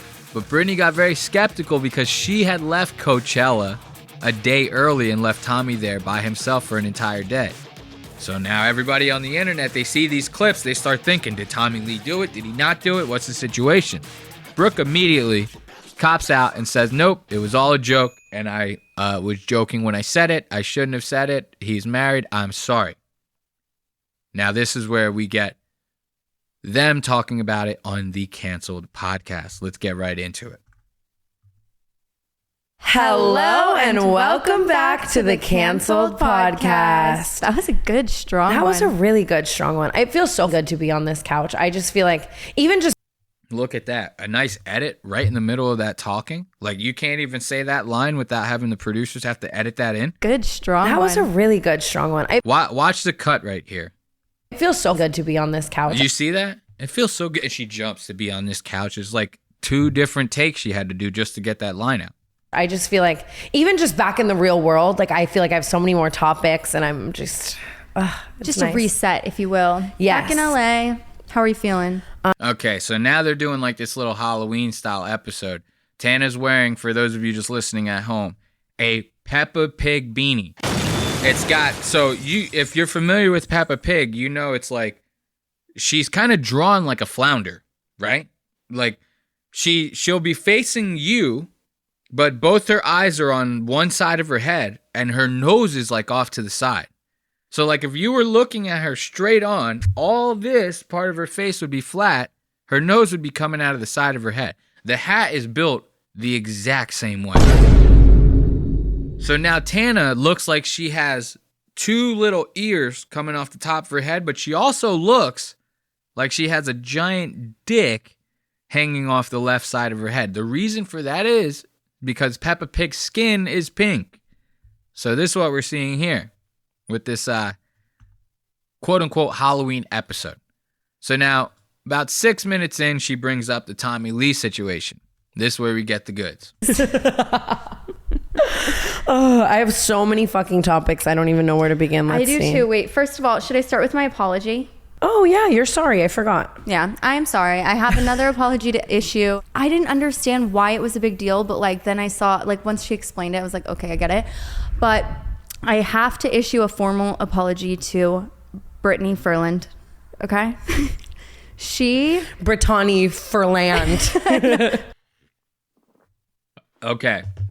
So now there's a reason why Tana is purposely saying Brittany Furland's name wrong. We'll touch on that in a second, but we got to get through this apology, okay? Brittany Furland. She obviously DM'd me. On her podcast, she said, like, she tried a bunch of times. Like, I really don't think that, well, I mean, I guess I believe her, but, like, I check my DMs all the time. I never saw it until that day. But she had DM'd me and she was like, why are you saying you made out with my husband? And, like, my initial thought was, like, what the fuck? Like, what are you even talking about? But then I remembered, I did say that. I fully said that on your vlog because... Remember when we were kind of doing like our little like embellishment of things that happened at Coachella? Like we saw Jeff Bezos from afar, so obviously Ari ran him over. Ari did kind of run Jeff Bezos over. I'm not. Okay, so this is kind of where Tana fucks up a little bit. Okay, so they're supposed to be saying like her defense here. She's embellishing this story, right? She goes, so obviously, you know, we saw Jeff Bezos from like 50 feet away. So this person, you know, clearly ran him over because we were just lying about it. Tana immediately. Well, I mean, he almost did run over Jeff Bezos. So, like, you know, we didn't lie about that part. We only lied about you making out with Tommy Lee. Embellishment of things that happened at Coachella. Like, we saw Jeff Bezos from afar. So, obviously, Ari ran him over. Ari did kind of run Jeff Bezos over. I'm not going to hold you. But I get what you're saying. I think that you and I just say shit. And it's like... Tommy Lee's lore, like I love Motley Crue, I love the dirt, like it's you know what I mean. It's a. I want to explain it as that. So that's you're also drunk at Coachella and you're not thinking about Brittany Furland. Brittany Furland, you know that's the second time she says it. She's saying this shit because she's upset that Brittany was saying her name wrong. So like when Brittany first talks about all of this, she talks about it on her podcast, and that's kind of like how this all came about, you know, because obviously the clips are gonna go viral, blah blah blah. And the whole time Brittany's bringing this up, her and her co-host are saying Tana's name completely then wrong. I started to get kind of worked up because I was like, I want to know why you would say that, right? So then I DM Tana because Tana and I follow. You hear that, Tana? I DM Tana, you know, because Tana, she says it twice in the span of 5 fucking seconds. I DM Tana, and Tana says, it's Tana Mojo, Tana Mangu. Whatever name you want to choose for her, the first part is always going to be Tana. I don't know how people get that wrong. Like, how many people have you met named Tana? Like, that's actually crazy to even think that would be your name. Know why you would say that, right? So then I DM'd Tana because Tana and I follow each other, and I was like, "Hey, babe," and they're on tour, and I was like, "Hey, can you message Brooke and let her know to check her DMs because I just asked her a question." And I messaged to Brooke, and I was very nice, and I said, "Hey, can you just clarify why you say you kissed my husband in this vlog?" And I was nice because I was like just confused, you know. And she was nice. She was confused. She's being disrespectful. She's saying this goddamn girl's name wrong. And now watch, they're both gonna say the names wrong. This is kind of crazy because Brooke and Tana are gonna talk shit about this in the show. And then she also said, like, she's like, I don't know. I mean, you know, people are at Coachella, they're drinking, they're doing drugs. And, you know, I'm not trying to make excuses, but, like, I mean, she was like, I don't know why I didn't say I was just kidding after that. Right, because she literally just says, I just kissed Tommy Lee. It doesn't sound like a joke. It's not like, and Tana's like factually saying like, Tana, again with this Tana, you said it wrong too. We just saw these people. You know what I mean? So like, was it also a joke? Did they not say Jeff Bezos? I have no idea, babe. I was just like, look, she brought up the same point. I actually didn't even catch that until right now. She brought up the same thing I just brought up. How, like, if the Jeff Bezos story was true, why would the Tommy Lee story not be true? You're supposed to be embellishing all this, right? So this girl, and this is what's crazy about this. Not only just the fact that she's, like, saying the name wrong. Like, that's kind of funny, I guess, but it's not hilarious. And this next point is not really going to be hilarious either, but it's kind of just, like, goes to show you how hypocritical people can be at times like this. So they're both sitting there going like, you don't make jokes like that. You don't make jokes about a married man. First of all, she might not even know that Tommy Lee was married to you. It's like to sit there and say that people like have to know that you're his wife. It's like, who the fuck gives a shit about you? The second you married him, you just became Tommy Lee's wife. So no one's even going to put that shit together until they see you two together. Okay? That's how that shit works. You're dating a guy that's 100 times more famous than you. You're going to have to live with that. Then second of all, to sit there and like try to, oh, it's not a joke. Like, I would never make a joke. Like, you're trying to tell me you never made a joke to anybody that you would fuck the shit out of Brad Pitt? You never made that joke one time? You never made the joke saying that like you would jump Tom Hardy's bones? Like, these are married men, you know? So I guarantee you people, including yourself, have made these types of jokes before. You know, these are not like weird jokes to make. It's like, would I be crazy to say like, oh man, I would love to get with like, I don't know, who's married? Like, oh, we're talking about Brad Pitt. I would love to get with Angelina Jolie. Like, she's hot, right? It's not like crazy for me to make that joke, even though she's married. It's like, she's famous. It would be crazy if I made that joke about like my brother's wife. That would be crazy, right? That would be out of pocket. To sit there and joke about somebody that you know you're not going to ever come in contact with, it's not that big of a deal. And despite the fact that Brooke's a wee bit famous, trust me, it doesn't mean that she's just going to get access to Tommy Lee anytime she wants. And if Tommy's as loyal as you say he is, then you shouldn't be worried about it. See, this is what I'm talking about. But they just continuously say her name wrong. You know, they're both really nice, and I'm like, okay, I get it, misunderstanding. And like, I've kind of like stopped trying to fight the fight because I'm just like, I don't want to have enemies, I don't want to have like drama, but I'm just like, you know, guys, like when you say stuff online publicly, like it can really hurt people or it can really like, you know, cause. So it's like, I don't know, I just want people to be more careful, more, I don't know, whatever. I'm such a victim. I'm such a victim because my husband is literally a sex symbol, and I'm getting mad that people joke about wanting to have sex with him and his giant wiener. I'm like, yeah, I mean, if you're making a joke, just let there be a punchline. or say like, or say maybe like, just kidding, I didn't, or something. But yeah. I just saw him. That was in the distance. Yeah. I mean, that was like definitely a social media snafu. Yeah. And you know, like I said, I've never met either of them personally. I don't know how they are as people. You know, so and Tana's always been very nice. Tana, what the fuck is that? Nice to me. So, but yeah, that was definitely like a I got worked up, and then I started like questioning my husband, which I felt really bad because I started kind of putting heat on my husband, going like, "Did you?" You know, my husband's sitting here going, "I've never even seen this person," you know, like, and I felt so bad for my husband because I was being like. Then I started to get all, you know, how I get. Well, you got scared. Yeah, I get just like, why is this person saying this then? Why would they just say that out of nowhere? And then I realized people sometimes just say stuff, right? Well, you have to look at that person's track record. Yeah, people just say stuff sometimes, and you just got to go like, okay. What was that supposed to mean? You taking digs at fucking Brooke right now? Huh? Like, I trust my partner, you know, too. So that was like definitely a social media. And that was recent. That was like 2 weeks ago. Listen, you're keeping the peace, so I'll bite my tongue. Yeah, I'm definitely keeping the peace. Also, just because of everything that happened today, I am in. You're keeping the peace, so I'll bite my tongue, she says. What the fuck kind of shit is that?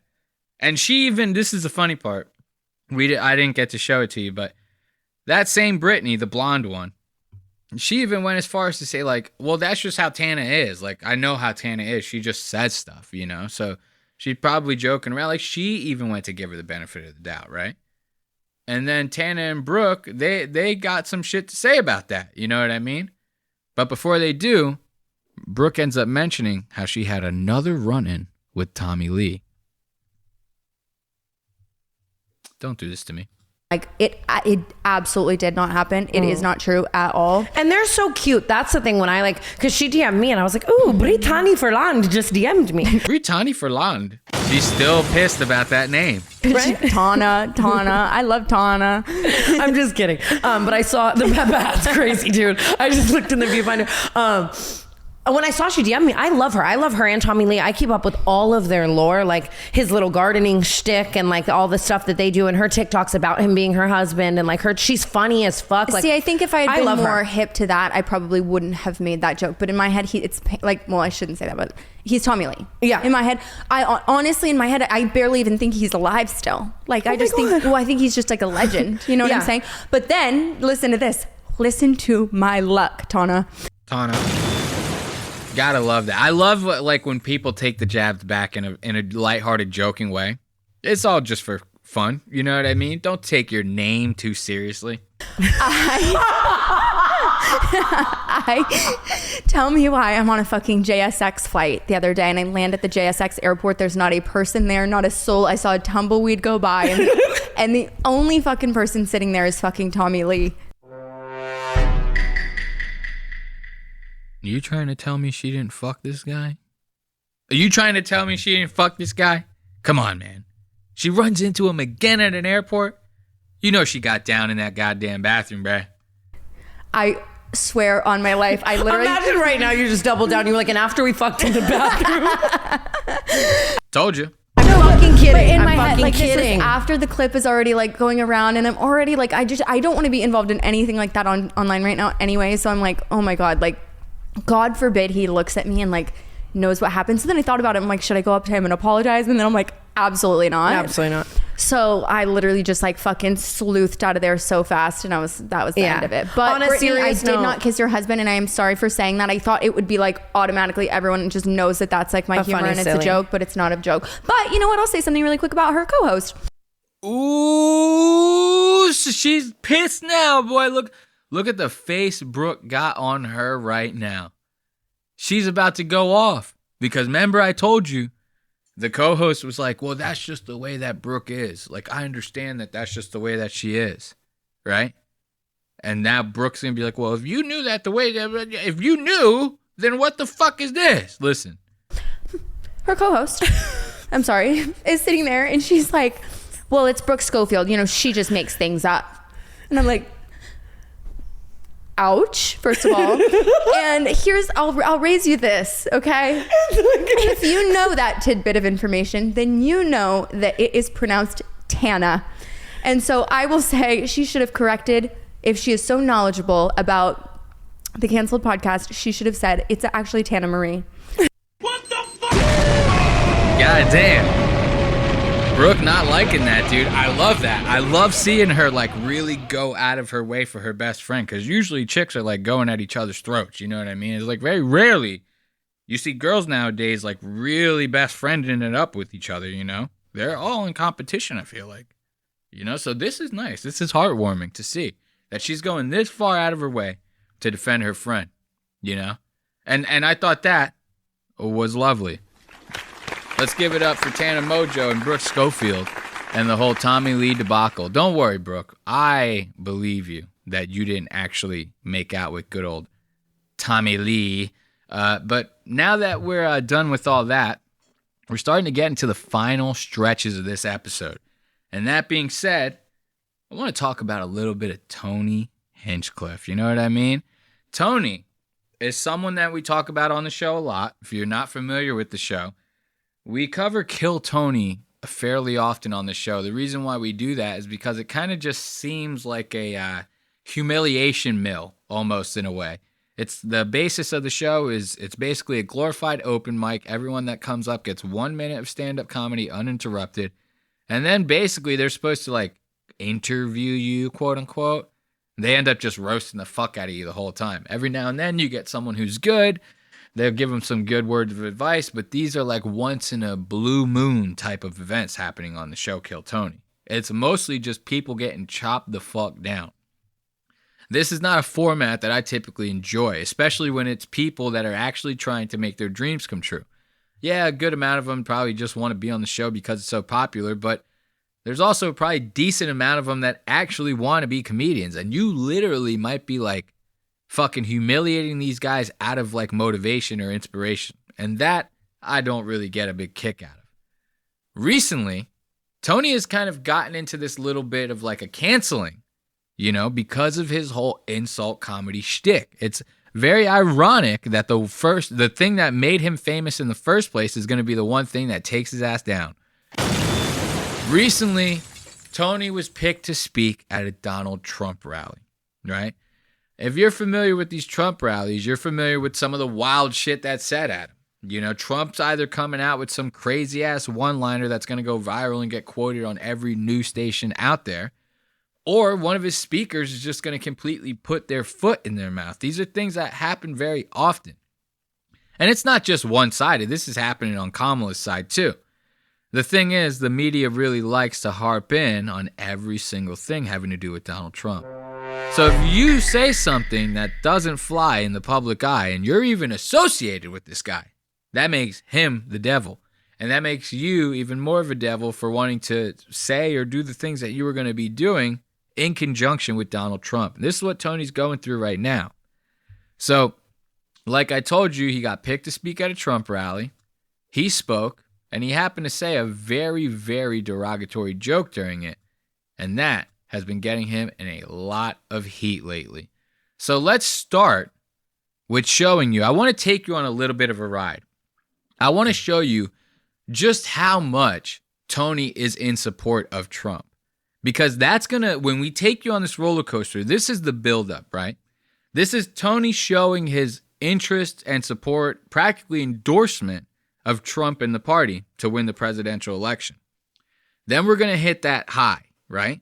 That high is going to be him speaking at that rally, that Trump rally. This is going to be the height, right? He's finally made it. He's telling jokes at a presidential electoral rally or whatever you want to call it. Then we're going to go on the downfall. This is after the joke and even Donald Trump's response to it. So we're going to start this segment off by Tony showing his support on just a random episode of Kill Tony for Donald Trump. Listen to this. Bullshit. But you've never been to Poland? No, I'm from my ancestry is Ukrainian. Oh, wow. Way to get the crowd on your side. There's some uneducated idiots that are rooting for you now. You hear Tony? Look at this guy. This guy looks like he's been in a tanning bed for the past 2 weeks. He's so red. Like, he literally looks like he was in a tanning bed the second before he got on stage. So this fucking skinny Kool-Aid man twink looking dude with this golden microphone is already starting to come at the crowd with some zingers. You know, they bring up the Ukrainian support for the war. Ironically enough, we just got done talking about a little bit of that. And now he wants to sit there and go, oh, we got a couple of uneducated losers in the crowd cheering for Ukraine. Yeah. And it's flabbergasted. It's unbelievable that you would have some uneducated losers still wanting to dump money into this. And this is kind of where we're at right now. So let's listen. Let's let him finish it out. Crowd on your side. There's some uneducated idiots that are rooting for you now, not realizing that that country's stealing our money. Yeah, they are. Yeah. Oh, look at that. Look at Harlan. Watch. Look at Harlan. Tony says this, and Harlan's like, brother, I still got a career that I'm worrying about, dude. What the fuck are you saying this shit on there for? And Dr. Phil, Adam Ray playing Dr. Phil, thinking the same shit. Yeah, they are. Yeah. Look. Oh, look at that pop from the crowd. Look at Harlan. People are starting to walk out and shit. Almost seems like we should Oh, stop no, they're donating sitting. to... They're sitting down. My bad. So they get a little pop. Harlan's not feeling this. Look at that pop from the crowd. Almost seems like we should stop donating to needless wars. Am I correct? If only there was a candidate for that coming up in November. It's a no-brainer. Do the right thing. Tell your friends. If only there was a candidate for that. It's a no-brainer. Do the right thing in November. Tell your friends. This is like that. So see how supportive Tony is of Trump right now. This is before the rally. This is before the joke. Tony is always publicly, he's been Trump for a little while now. Ever since he moved to Texas. Tony goes from Los Angeles to Texas. This is how big of a flip-flopper this fucking queer is. He's living in Los Angeles. The whole time he's in LA, you couldn't tell him there was a better city on earth. The greatest city on earth, Los Angeles, is always coming out of his goddamn mouth.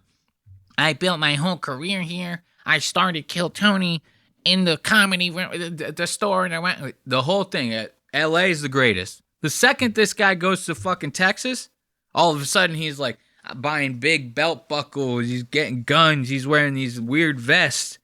Starts wearing scuba gear underneath them. Very, very tight outfits this guy's got going on. He changes up real quick. This is not someone who could be trusted. I'm surprised he hasn't gotten rid of Redbar yet.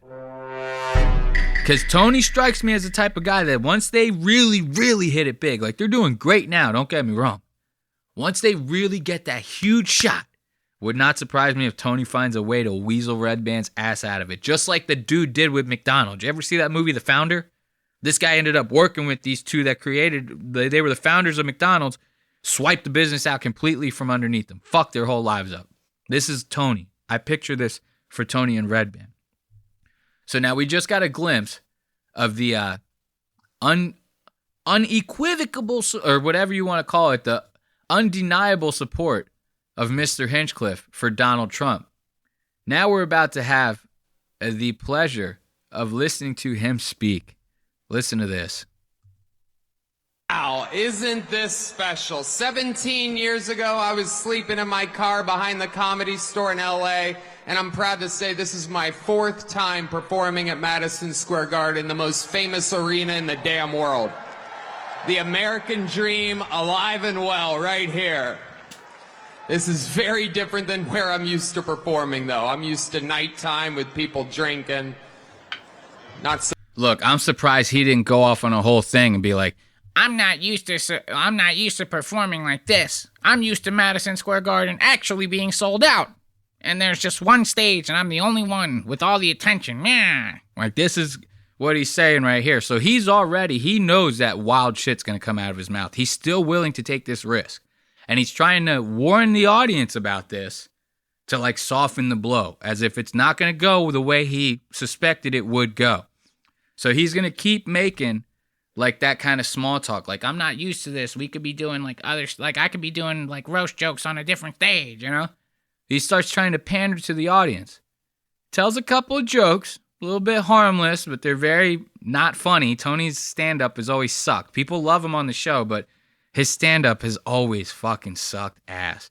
So now he's going to tell a couple jokes. Now he's about to hit us with that Puerto Rican gold. Listen to this. And, used to be able to tell people to Google stuff. My mom's a boomer in the state of Ohio, and there's no convincing her of anything. She's eating the cats. She's eating the dogs. They're eating the pets up there. Listen to this fucking idiot. This is his stand-up. So, Sorry, let me finish out my rip for that. So listen to this guy. He says, you used to be able to Google stuff, man. You can't tell these boomers nothing. Like, my mom's out there living in Ohio, and she's just, she's completely turned. She's eating the dogs. She's eating the cats. What are you saying? Are you saying that, like, your mom is like a Haitian? Because there was, like, the Haitians that were out there they're eating the dogs. You remember the Donald Trump quote? They're eating the pets, So he's trying to make this joke. There's no connection. Like, why would your mom just all of a sudden start eating dogs and cats? What's behind that? This is the genius. This is the comedic genius of Tony Hinchcliffe. What dots are you putting together for that stupid fucking joke? And I almost feel like this Puerto Rican joke was kind of almost like his way of trying to throw like a shock factor in there because he's starting to lose the goddamn crowd. You'll hear this term with these comedians. He's losing the crowd. This is what's happening with Tony. I feel like maybe he might have done this out of desperation. It is absolutely wild times. It really, really is. And, there's a lot going on. Like, I don't know if you guys know this, but there's literally a floating island of garbage in the middle of the ocean right now. Yeah. I think it's called Puerto Rico. What the fuck? Puerto Rico? A floating island of garbage. You calling it Puerto Rico, motherfucker? You have any idea who's on this microphone right now? The host of Lost Aux Media, but we're Puerto Rican as fuck over here. Okay? Boricua. We got Boricua. So this guy, this is like the joke that America's going crazy about. I'm going to tell you right now, this joke ain't shit. It's not funny, yeah, but it's not like offensive either. This is the thing that people got wrong about this joke. Let's hear it one more time. I'll explain to you why this joke is actually not offensive. This is coming from a Puerto Rican guy. So listen to this. Really, really is. And, there's a lot going on. Like, I don't know if you guys know this, but there's literally a floating island of garbage in the middle of the ocean right now. Yeah. I think it's called Puerto Rico. Okay. All right. Okay. We're getting there. We're getting there. No, you're not. You're not getting there. Anyone who laughed at you probably heard just like some verberations of like 5 racist guys in the crowd that laughed. Everybody else was kind of like, oh man, what the fuck was that? But here's why the joke is not racist. And I'm not doing this. I'm not saying all this to defend Tony. I'm saying this because there are other reasons why you should hate Tony. This is not the reason why you should hate Tony. Trust me, there are 1,001 reasons to hate this guy. This is not it. This joke is not offensive because it's true. Puerto Rico has a huge landfill problem. It's a very small island. A lot of people are moving there. A lot of like rich people keep moving there for like tax reasons and stuff, right? So the more people that go there, the more garbage it's going to produce, the more the landfills are going to fill up. Eventually they're going to overflow, and that's exactly what's happening right now. And then you have like hurricanes, different things like that sweep through places like Puerto Rico. If not hit directly, they get hit with a lot of the, I don't know, like the fucking, they just get hit like with storms and stuff like that. If they don't get hit with like tornadoes or whatever directly, they get hit with the storms that like surround them. A lot of winds, different things like that. So the island tends to get beat up a lot. And when these things tend to happen, a lot of garbage gets washed back up on shore. Enough to where at times it lines the coast of Puerto Rico. So it would almost look like it was like buoys made of garbage that are the only thing keeping the island afloat. So if you were somebody who did like even a fucking smidge of research, you would know that about this joke, and you would know that it's retarded. It's not offensive. It's just a dumb joke. It's like a middle school classroom joke. You tell this type of shit to like, and I say this every episode, at least one jamoke gives off this vibe every episode. This dummy. This is like the type of joke you tell, and someone pops out from the background and goes, oh, this is the type of joke. It's not some fucking a comedian who's supposed to be at Tony's level telling a joke like this. That shit sucks, but it's not offensive. You just have to know what the fuck you're talking about. So America ends up going crazy off this joke. And this was like started to be like a little bit of like a downfall at this very moment too. Like the set starts going sideways after this. People start really losing Tony's side after this. And you're going to see this with the other jokes that he tries to tell. He's just flailing around. Feels good in here. The other side's got a lot of crazy endorsements. Swift, Eminem, Leo DiCaprio, Beyonce. Every day the Democratic Party looks more and more like a P. Diddy party. Oh. See what happened? He was starting to lose the crowd there. He kind of got them back by throwing in that Diddy joke. But this is kind of like what I was talking about when I brought up the Puerto Rico joke. It was like the jokes were starting not to work, so he just kind of threw in this like very big shock factor to get any kind of reaction from the audience. So he starts telling this joke about how all these celebrities, it's supposed to be like a Diddy party, but his cadence is so off that he starts losing the crowd in the middle of the joke. You tell a joke like that, you got to kind of like blast through the names to get to the punchline. Because what he did was he said, the Democratic Party, the opposite side, the one that we're campaigning against, he said their party, they got a lot of big names endorsing them. They got Justin Bieber, Taylor Swift, and he starts naming all these big names, Beyonce. It sounds to the crowd like he's pumping that side up, like he's trying to make them look good. So the crowd starts booing him because his cadence is off. He says the names like this person and this person and this person. You're giving the crowd too much time to process that.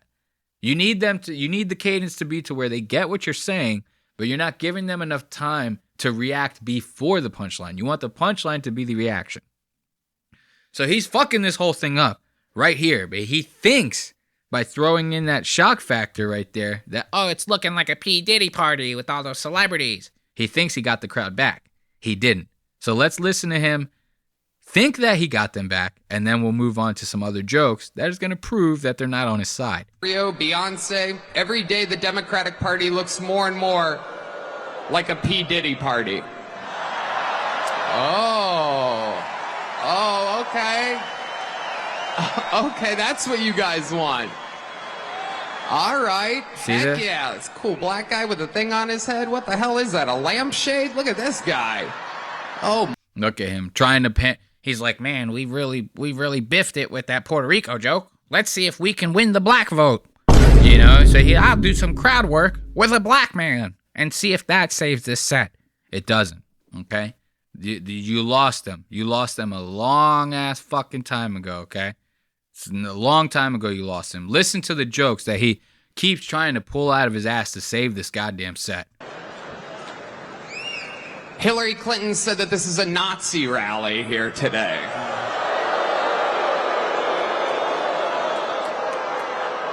Can you believe that? For the most anti-war president of my entire lifetime, and she calls him Hitler. Let me remind you, Hillary, it was your husband who shot innocent people, or as he called them, interns. See, you get like maybe a quarter of the crowd kind of like understanding that joke. But that joke was such bullshit because it was like very old, outdated reference.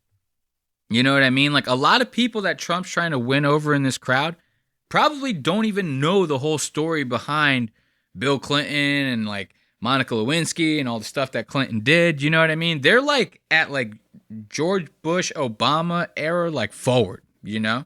Nobody's talking about George Bush anymore.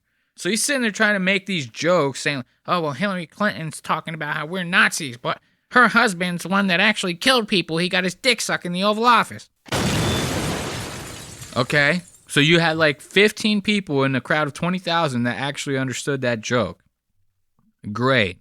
Like that's just fucking stupid. We're going to end this part of the segment on a good old bomb by Tony. This is like an epic level bomb. This one's like you actually almost hear crickets in this. Watch. I mean, it's just obvious to me who the right candidate is. There's a guy out here dodging bullets. It is unbelievable, right?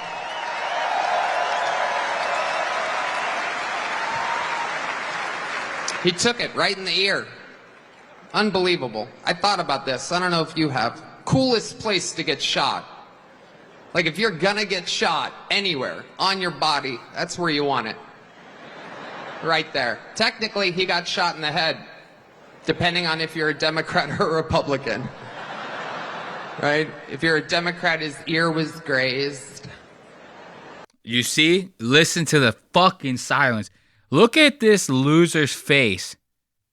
Trying to like he's praying for any kind of reaction out of the crowd. Especially because he's sitting there doing this like, oh, well, Democrats are like gay. You know, like every Democrat is gay. You know, it's funny. I don't have like any kind of political affiliate. Like I don't consider myself a Democrat or Republican. Once again, I say it a lot on the show. I don't care enough to do that whole thing, to be like, I'm this, I'm that. I strongly identify with that. I got bills to pay, goddammit. So it's funny. I'll say stuff on this show. People will comment and try to like throw insults at me and be like, that's a typical Democrat fucking that's a typical Democrat take you got going on there, buddy. As if that's like the biggest insult. It's like people are trying to use Democrats as like a very derogatory term now because they're very soft, pussy-style men. It's like, okay, that could be one thing, you know. But to make fun of, like, to try to, like, generalize them and do it like that, it's a very cucky move, in my opinion, you know. Especially when it's coming from someone like Tony. He's sitting there trying to pander so hard to this audience because he's looking at Trump's followers and supporters as like very rednecky, ignorant people. And the crowd is starting to pick up on that. They start to notice that with some of the jokes as Tony's telling. And then when he starts saying this stuff, they start not to vibe with it. And this is the result. He got shot in the head, depending on if you're a Democrat or a Republican. Right? If you're a Democrat, his ear was grazed. You see that long silence that he does? Look at his fucking face. I hate it. The face that he makes when he's just like praying for a reaction. Look at this. Democrat, his ear was grazed. Look at him. Womp womp. If you're a Republican, he survived a headshot. See what I'm talking about? This is how he views these people. He views them as very low IQ, very ignorant, stupid rednecks. Because only an ignorant redneck would view every Democrat as a sissy fag and view themselves as a hard, rough, rip-snorting guy. You know what I mean? This is the way he views these people. And this is partially, it's like, everyone thinks that, oh, it's just the Puerto Rican joke that really is like causing everybody to hate him. No, it's this whole thing. If they're not directly thinking about it subconsciously, they heard this set, they analyzed the whole thing in their brains, and this is the conclusion that they're coming up with. They're saying that Tony, his joke was rooted in bigotry because that's how he views Puerto Ricans, as garbage. And even though the joke itself was not meant to be that way, Tony kind of does view a certain sex of people as beneath him. If they're not rich, if they're not famous, if they're not making the same money as him, he goes out of his way to really, really like express how much better he is and how much better he's doing than everyone else. And that's why you should hate him.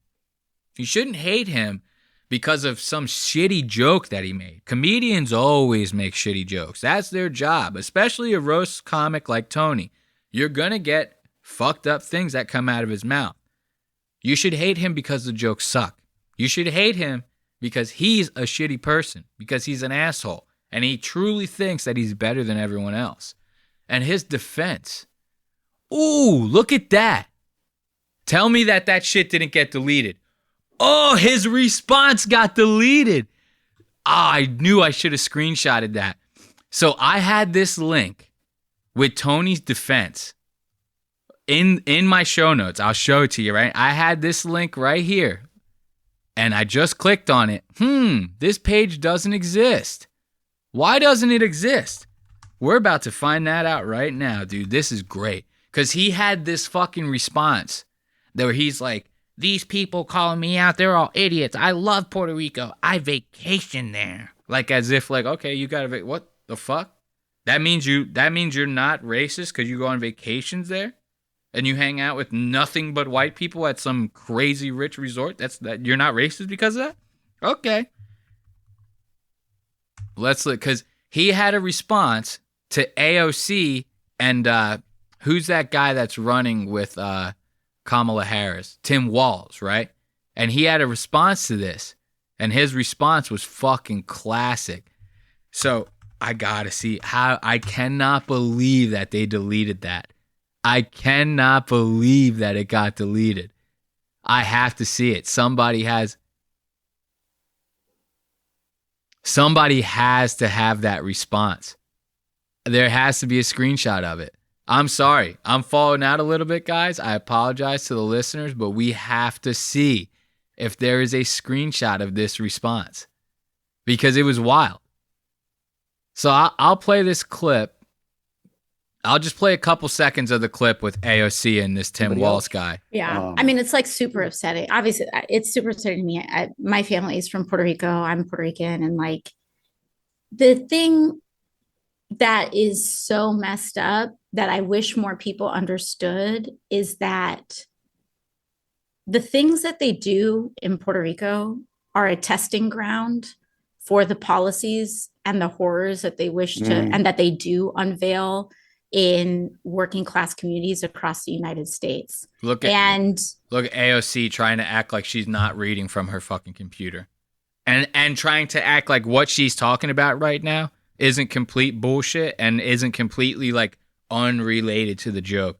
She's trying to sit there and tie Tony's joke to the fact that she thinks that when the government comes up with crazy fucked up policies, they run them in Puerto Rico as a testing ground first to see if they'll work. Then they start bringing it to the mainland. I mean, there might be a couple times in history that that's happened. I don't think that that's really the case right now. Sounds like you're trying to connect dots that shouldn't be connected. And she basically wants to like loop you, the crowd, into like her fucking narrative of this whole thing, you know? Which, once again, you should not hate Tony for this. If you're going to hate him for his response. His response was actually insane. Like, I'm so butthurt that he deleted it because it was crazy. It was basically him going, AOC and Tim Walz, they're idiots. They have no idea what they're talking about. I love the people of Puerto Rico. I vacation there. I've been there like twice, okay? So I love it. So he's basically like saying like, oh, you love the place. You go there, all the people serve you. You know, you're sitting at some resort with a bunch of white people. You're not really like immersing yourself in the Puerto Rican culture. It's like, okay, you go, you stay at like a Four Seasons. Great. Nobody gives a fuck. You're basically like minimizing the effect that you had on the world, which once again, I'm not in defense of Tony. I don't think the joke was offensive, but you still have to read the room. You still have to play the proper steps to mitigate this whole situation, right? So to sit there and say something like that makes you sound like an asshole. Then he topped it all off by saying like Tim Walz and AOC should change their tampons. That's how he responded to this. No wonder it got deleted. His PR people are probably going crazy. There's been a bunch of stuff like this happening around Tony since this joke came out. His own band is starting to post stuff completely against him. So right after Tony ends up making that joke, Matt Muehling, the same guitar player that we talked about a couple episodes, getting on the mic and trying to chime in when Big J was making jokes to Cam Patterson, right? This guy should not have a mic on stage if he's just in the band. So he chimed in like that because he thought Jay was making like a racist joke about the way Cam talks, about how he can't understand Cam's ebonics, right? Now Matt, showing just how much he cares about these racial issues, he's sitting there posting the Democratic Party of Puerto Rico's chair, Luis de Villa Pernes, condemns the remarks made about Puerto Rico during the New York City Trump rally, and is basically sitting there requesting a formal apology from Tony Hinchcliffe. He's got to sit with Tony every week on stage, right? And he's sitting there posting his support against him. His own band is like mutinizing against him. This is all stuff that we want to see. Could you picture, like just imagine to yourself, if Donald Trump completely loses this election, it's all Tony Hinchcliffe's fault. Not just that.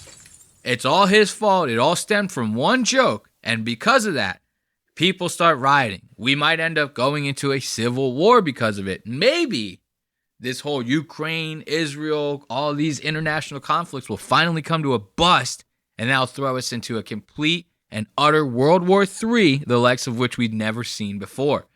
Picture if all these things stemmed from one fag telling a Puerto Rican joke on stage. How funny would that be if that all this shit happened? It always because of Tony Hinchcliffe. He goes down in history as the shittiest comedian of all time, the one that actually caused the end of the human race. Would that not be the craziest punchline in hell? We'd all be at the fucking comedy shop in hell, laughing our asses off at that, while we watch Tony get double teamed by a couple of demons in the background. You know what I mean? Like, this would be, it would be the most hilarious outcome. It'd be a lot funnier than that joke he told. I'll tell you that right now. It'd be a lot funnier. And I want to, well, we'll end this part of the segment. We'll end this segment and the show on Trump's response to this. Now, remember I told you we took you on a ride. We told you about how Tony's supporting Trump. Then we're talking about the height. He's on stage telling these jokes. He thinks that he's on top of the world right now. And now everybody is fucking shitting on him. He's going down. He's going down hard. Now, what would be a good cherry on top of that sundae? Would it be the person that you were in support of the most, the person that you were so excited to help support on stage, completely denouncing you? Would that be a good cherry? I don't know. You tell me. Let's check this out. Listen to this bullshit. Show people where they were in those first 3 years of your presidency, the best growth rate in 60 years, and the people that did best were minorities in America. That's right. They did the best. And you have built this coalition. Anyway, so you have this big event at Madison Square Garden. It went on for hours. I don't even know if you were there for the whole thing. I don't know what time you got there. I was. Look, this is Sean Hannity interviewing this guy.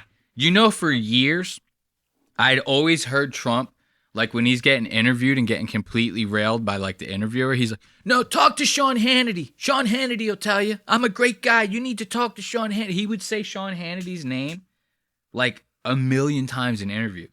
I never knew who Sean Hannity was. I always thought Sean Hannity was like an assistant of his or something. Turns out he's a guy that works at Fox News. So he's like one of Trump's like media shills. So this Sean Hannity guy, he's going to bring up this joke. Now you're about to get Trump's response to it. This coalition. Anyway, so you have this big event at Madison Square Garden. It went on for hours. I don't even know if you were there for the whole thing. I don't know what time you got there. I was told and made aware that you had no idea about this comedian who made comments. I have no idea who he is.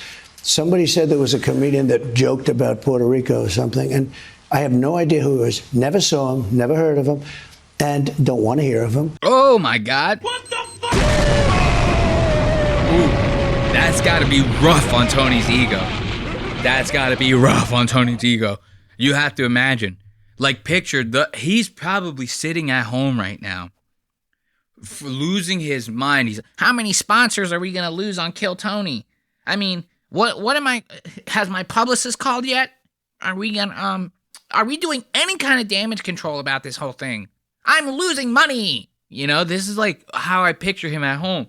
Now, while this whole fucking ship is burning down, Tony clicks on his TV, sees Trump on the TV. He goes, oh, okay, thank God. Trump's going to go on Sean Hannity, and he's going to defend me. Because Trump doesn't play into all that. He's a big supporter of free speech. So I can count on Trump to come to my defense and tell the world that it was not that big of a deal, what I did. And then he sees this. Picture that. That's how I picture this moment. Tony's sitting on his couch, clicks the TV on, wipes the sweat off his head and goes, thank God. Trump will take care of this. And then he hears this. I don't know what time you got there. I was told and made aware that you had no idea about this comedian who made comments. I have no idea who he is. Somebody said there was a comedian that joked about Puerto Rico or something, and I have no idea who he is. Never saw him, never heard of him, and don't want to hear of him. Ooh, that's rough. That's rough. Trump, I guarantee you, Trump probably shook this guy's hand before he even went on stage. Trump probably legitimately went into the green room where Tony was at. It was probably like, I heard your show does huge numbers, big numbers. I'm very proud of you and what you've done.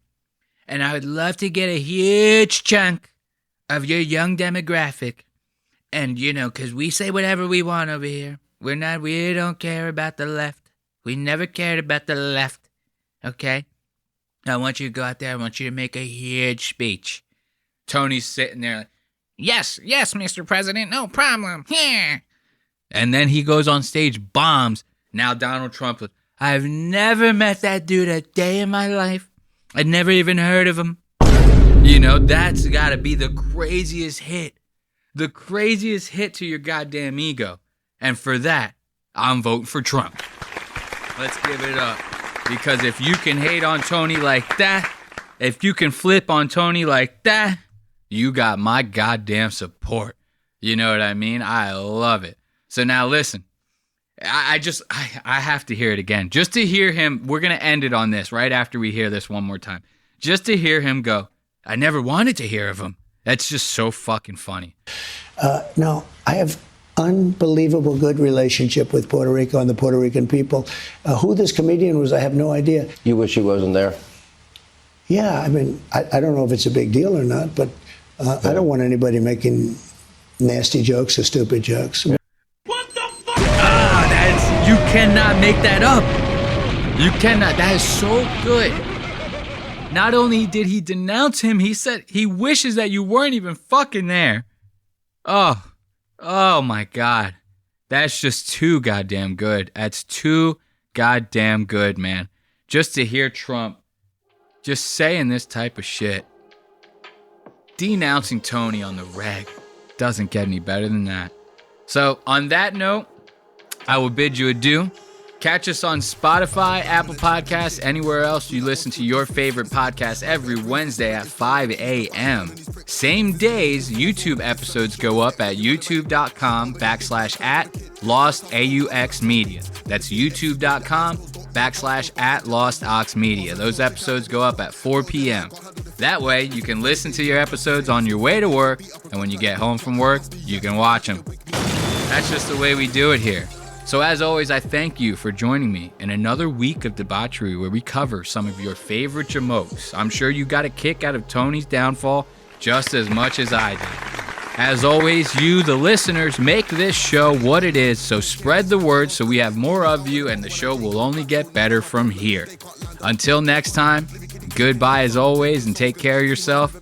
Come back next week for another episode of Lost Aux Media. Man, better be careful of me. I ain't just another MC. I'll spin your clock 360 degrees, flat line on set. Melody back to see she got a rating, but watch that decrease. Watch your whole team get smashed to pieces. Don't puff out your chest like Reese's.